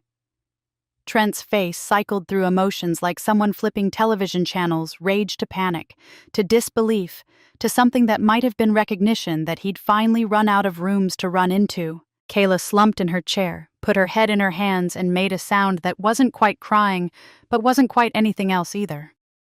I stood motionless, watching officers lead Trent toward the front door, where a patrol car waited with its lights off to avoid drawing neighborhood attention. I felt no joy watching him arrested, no satisfaction or sense of victory. Just the quiet completion of someone who'd been carrying weight for so long that setting it down felt almost anticlimactic. Delia stepped into the doorway from outside where she'd been waiting in her car, nodded once, and I nodded back. It was over. After the police car pulled away, Kayla signed the restoration agreement, every page, every place marked for initials, every acknowledgement of terms and consequences. Her hand shook badly enough that some signatures barely resembled her name, but they were real, they were hers, and they were binding. Then I pulled out one more document, this one already executed and filed with the county 2 days earlier. A conservation easement converting Grandma May's 20 acres into May's Preserve, a protected space in perpetuity, unbuildable and unsellable, available for community gardens and family gatherings, but forever removed from the market where developers could measure it in dollars per square foot. No one can sell the memories now, I said quietly. Aunt Ruth, who'd been standing in the hallway throughout everything, stepped forward and placed her hand on my shoulder. Now the land belongs to the people who'll actually protect it. Outside, February wind scattered the last of winter's brown leaves across frozen ground, a gust carrying several through the open door into Grandma's kitchen, where they settled on the floor like small reminders that everything ends and everything changes, and sometimes that's the only way anything can move forward. 1 year later, an invitation arrived Thanksgiving dinner from the same people who'd voted me out. A year passed like seasons through a window, visible, inevitable, sometimes beautiful, in the way that change is beautiful even when it hurts. Spring brought the community garden at Maize Preserve, summer filled it with vegetables that seniors tended in raised beds. I'd helped fund Fall Harvested, what had been planted, and winter arrived again with its annual reminder that warmth is something you have to build and maintain, not something you can assume will always be there. The invitation came in a cream envelope that arrived on a Tuesday in mid-November, the handwriting immediately recognizable as Mom's careful cursive. "We voted for potluck. You bring the rolls. We'll bring the apologies." I read it twice sitting at my kitchen table with my morning coffee and smiled a small, tired smile that wasn't bitter but wasn't entirely without edge either. Just worn and knowing the smile of someone who'd learned that some battles end not with trumpets, but with quiet acknowledgments that arrive a year late. Below Mom's signature, Kayla had added a note in pencil, her handwriting less practiced. "Mom's making her cranberry sauce again. She says it tastes better when everyone's at the table." Perhaps I thought they'd finally understood the value of an empty chair, not as threat or punishment, but as consequence. Not as exile imposed by cruelty, but as distance chosen by someone who'd finally learned that leaving is sometimes the only way to stop being left behind. I responded with a text rather than a formal RSVP. "Yes, but dinner only. I'll arrive at 5, leave by 8. Let's start small and see how it goes." Boundaries, I'd learned, didn't have to be announced with fanfare. They could be stated simply and held firmly, two qualities that often mattered more than the volume at which you delivered them. Thanksgiving evening arrived cold and clear, the kind of November night where stars are visible and breath comes out in clouds. I drove to Mom and Dad's house with 2 folders on my passenger seat.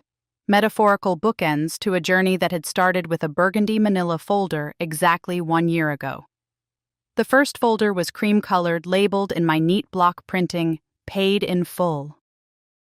Inside was Kayla's final restitution payment received the previous week, 10 months ahead of the court-ordered schedule. She'd actually opened a small online boutique selling vintage-inspired jewelry, built it with her own savings and a small business loan that she'd qualified for herself after completing the financial counseling program. The business wasn't thriving, her quarterly reports showed modest profit that barely covered her expenses, but it was surviving, and more importantly, she was learning. Learning to read contracts, to track expenses, to understand that money flowing out needed to be matched by money flowing in, or the whole thing collapsed. The second folder was blue thicker, containing something I'd spent 3 months preparing. Grandma May's handwritten recipes, every single one from her wooden recipe box, painstakingly photographed, and then hand-copied by me onto quality cardstock, 1 complete set for each family member who would be at dinner tonight. Her pot roast with the secret ingredient she'd never written down, but that I'd learned by watching. Her apple pie with the crust technique that required cold hands and patience. Her Christmas cookies that appeared every December like edible tradition. When she died, the recipes had stayed in Ruth's possession, and I'd realized that memory dies when it isn't preserved, when it isn't deliberately passed forward to hands that will carry it into the future. I arrived at 5 o'clock exactly, neither early nor late, and carried both folders to the front door. Mom opened it before I could knock, and for a moment we just looked at each other across the threshold. Then she stepped back and let me in, and the house smelled exactly the way it always had on Thanksgiving: turkey and sage, and something sweet baking that was probably the cranberry sauce Kayla had mentioned. The gathering was smaller this time, only 8 people instead of the 12 who'd been present for the vote a year ago. The ones who'd raised their hands but never apologized weren't here Uncle Jim. Aunt Susan, Cousin Derek, and a few others had apparently not been invited or had declined to come.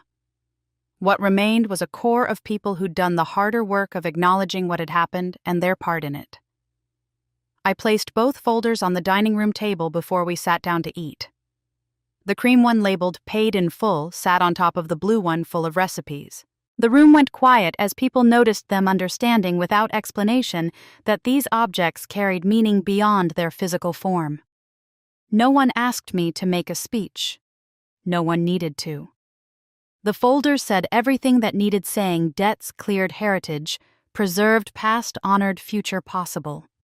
The smell of roasted turkey mixed with the sound of the wall clock ticking in the hallway, the same clock that had marked time through the vote a year ago, time measured but no longer weaponized. Dad stood before we began eating, his hands visibly shaking as he gripped the back of his chair. "I want to say something before we start." His voice cracked slightly.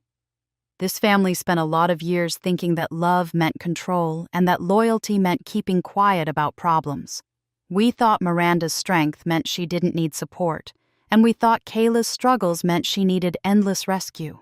We were wrong about all of it." He paused, swallowed hard. "Miranda taught us that real love has boundaries, and real loyalty requires honesty even when honesty is uncomfortable. Especially then."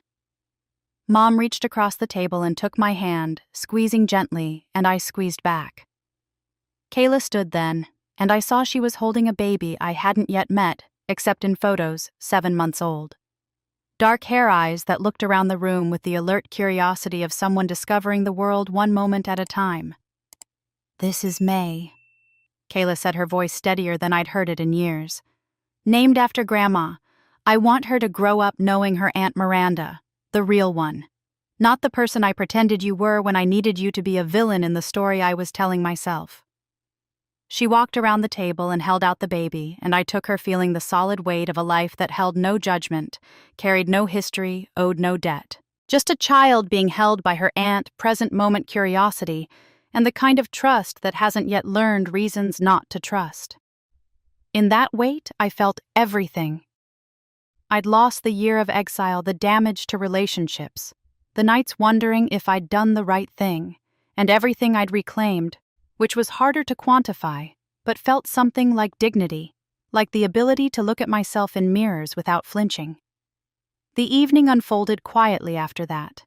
We ate turkey and stuffing and the cranberry sauce that did actually taste better than I remembered.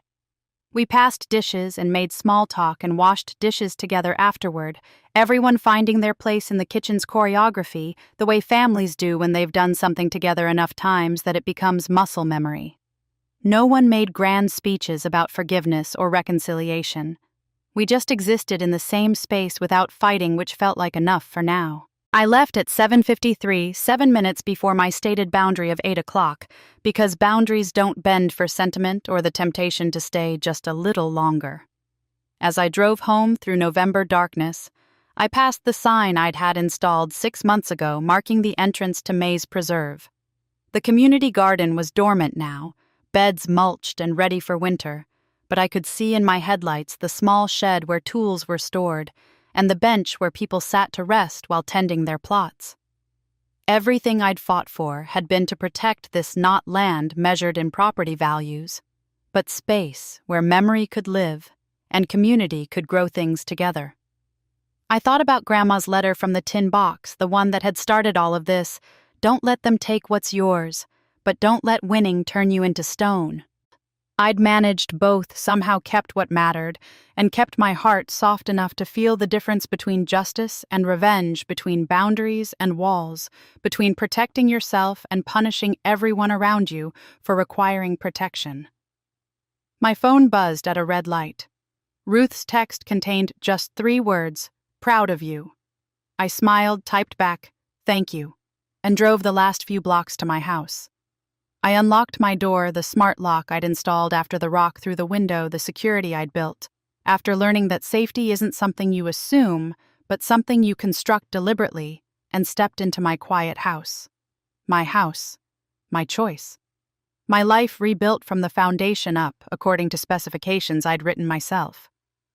Later that evening, I made an apple pie using Grandma's recipe, the one I'd copied for everyone else, but also kept for myself. When the oven timer chimed and the pie finished baking golden and perfect and filling the house with the smell of cinnamon and memory, I finally sat down at a table I'd chosen for myself. That table, the one I chose for myself, taught me something that all the courtrooms and legal documents and family confrontations couldn't. Peace isn't something you inherit, or something that's given to you by people who finally decide you're worthy of it.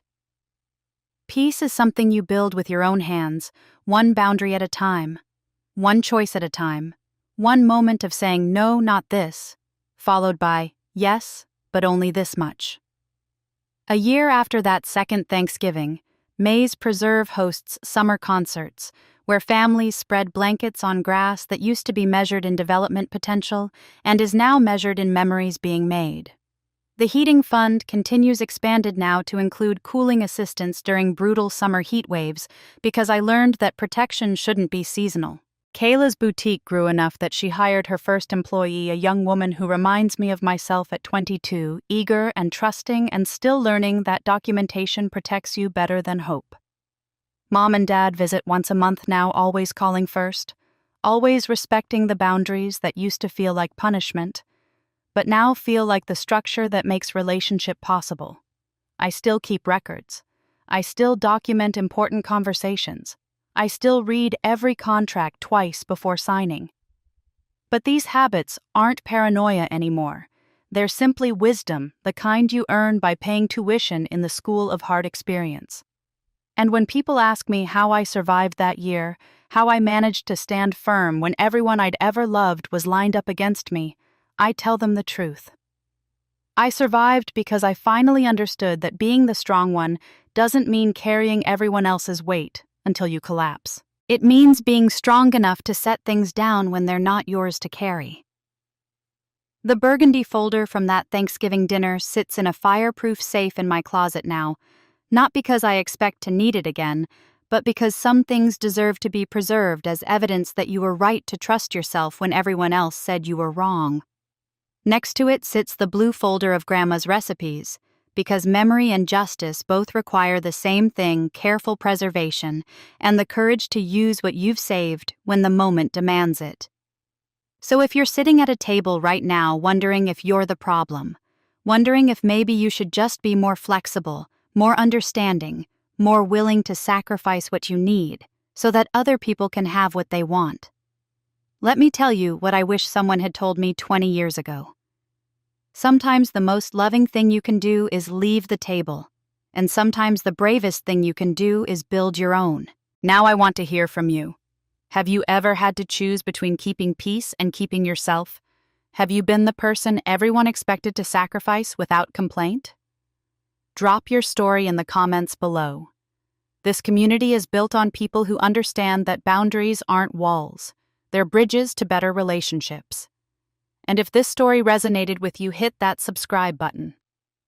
Every week I share stories about people who chose themselves without losing their humanity, who fought for justice without becoming cruel, who learned that love without respect isn't love at all. Ring the notification bell so you never miss a story that might be exactly what you need to hear. Your story matters. Your boundaries matter. And you matter more than anyone's comfort with your compliance. I'll see you in the next one.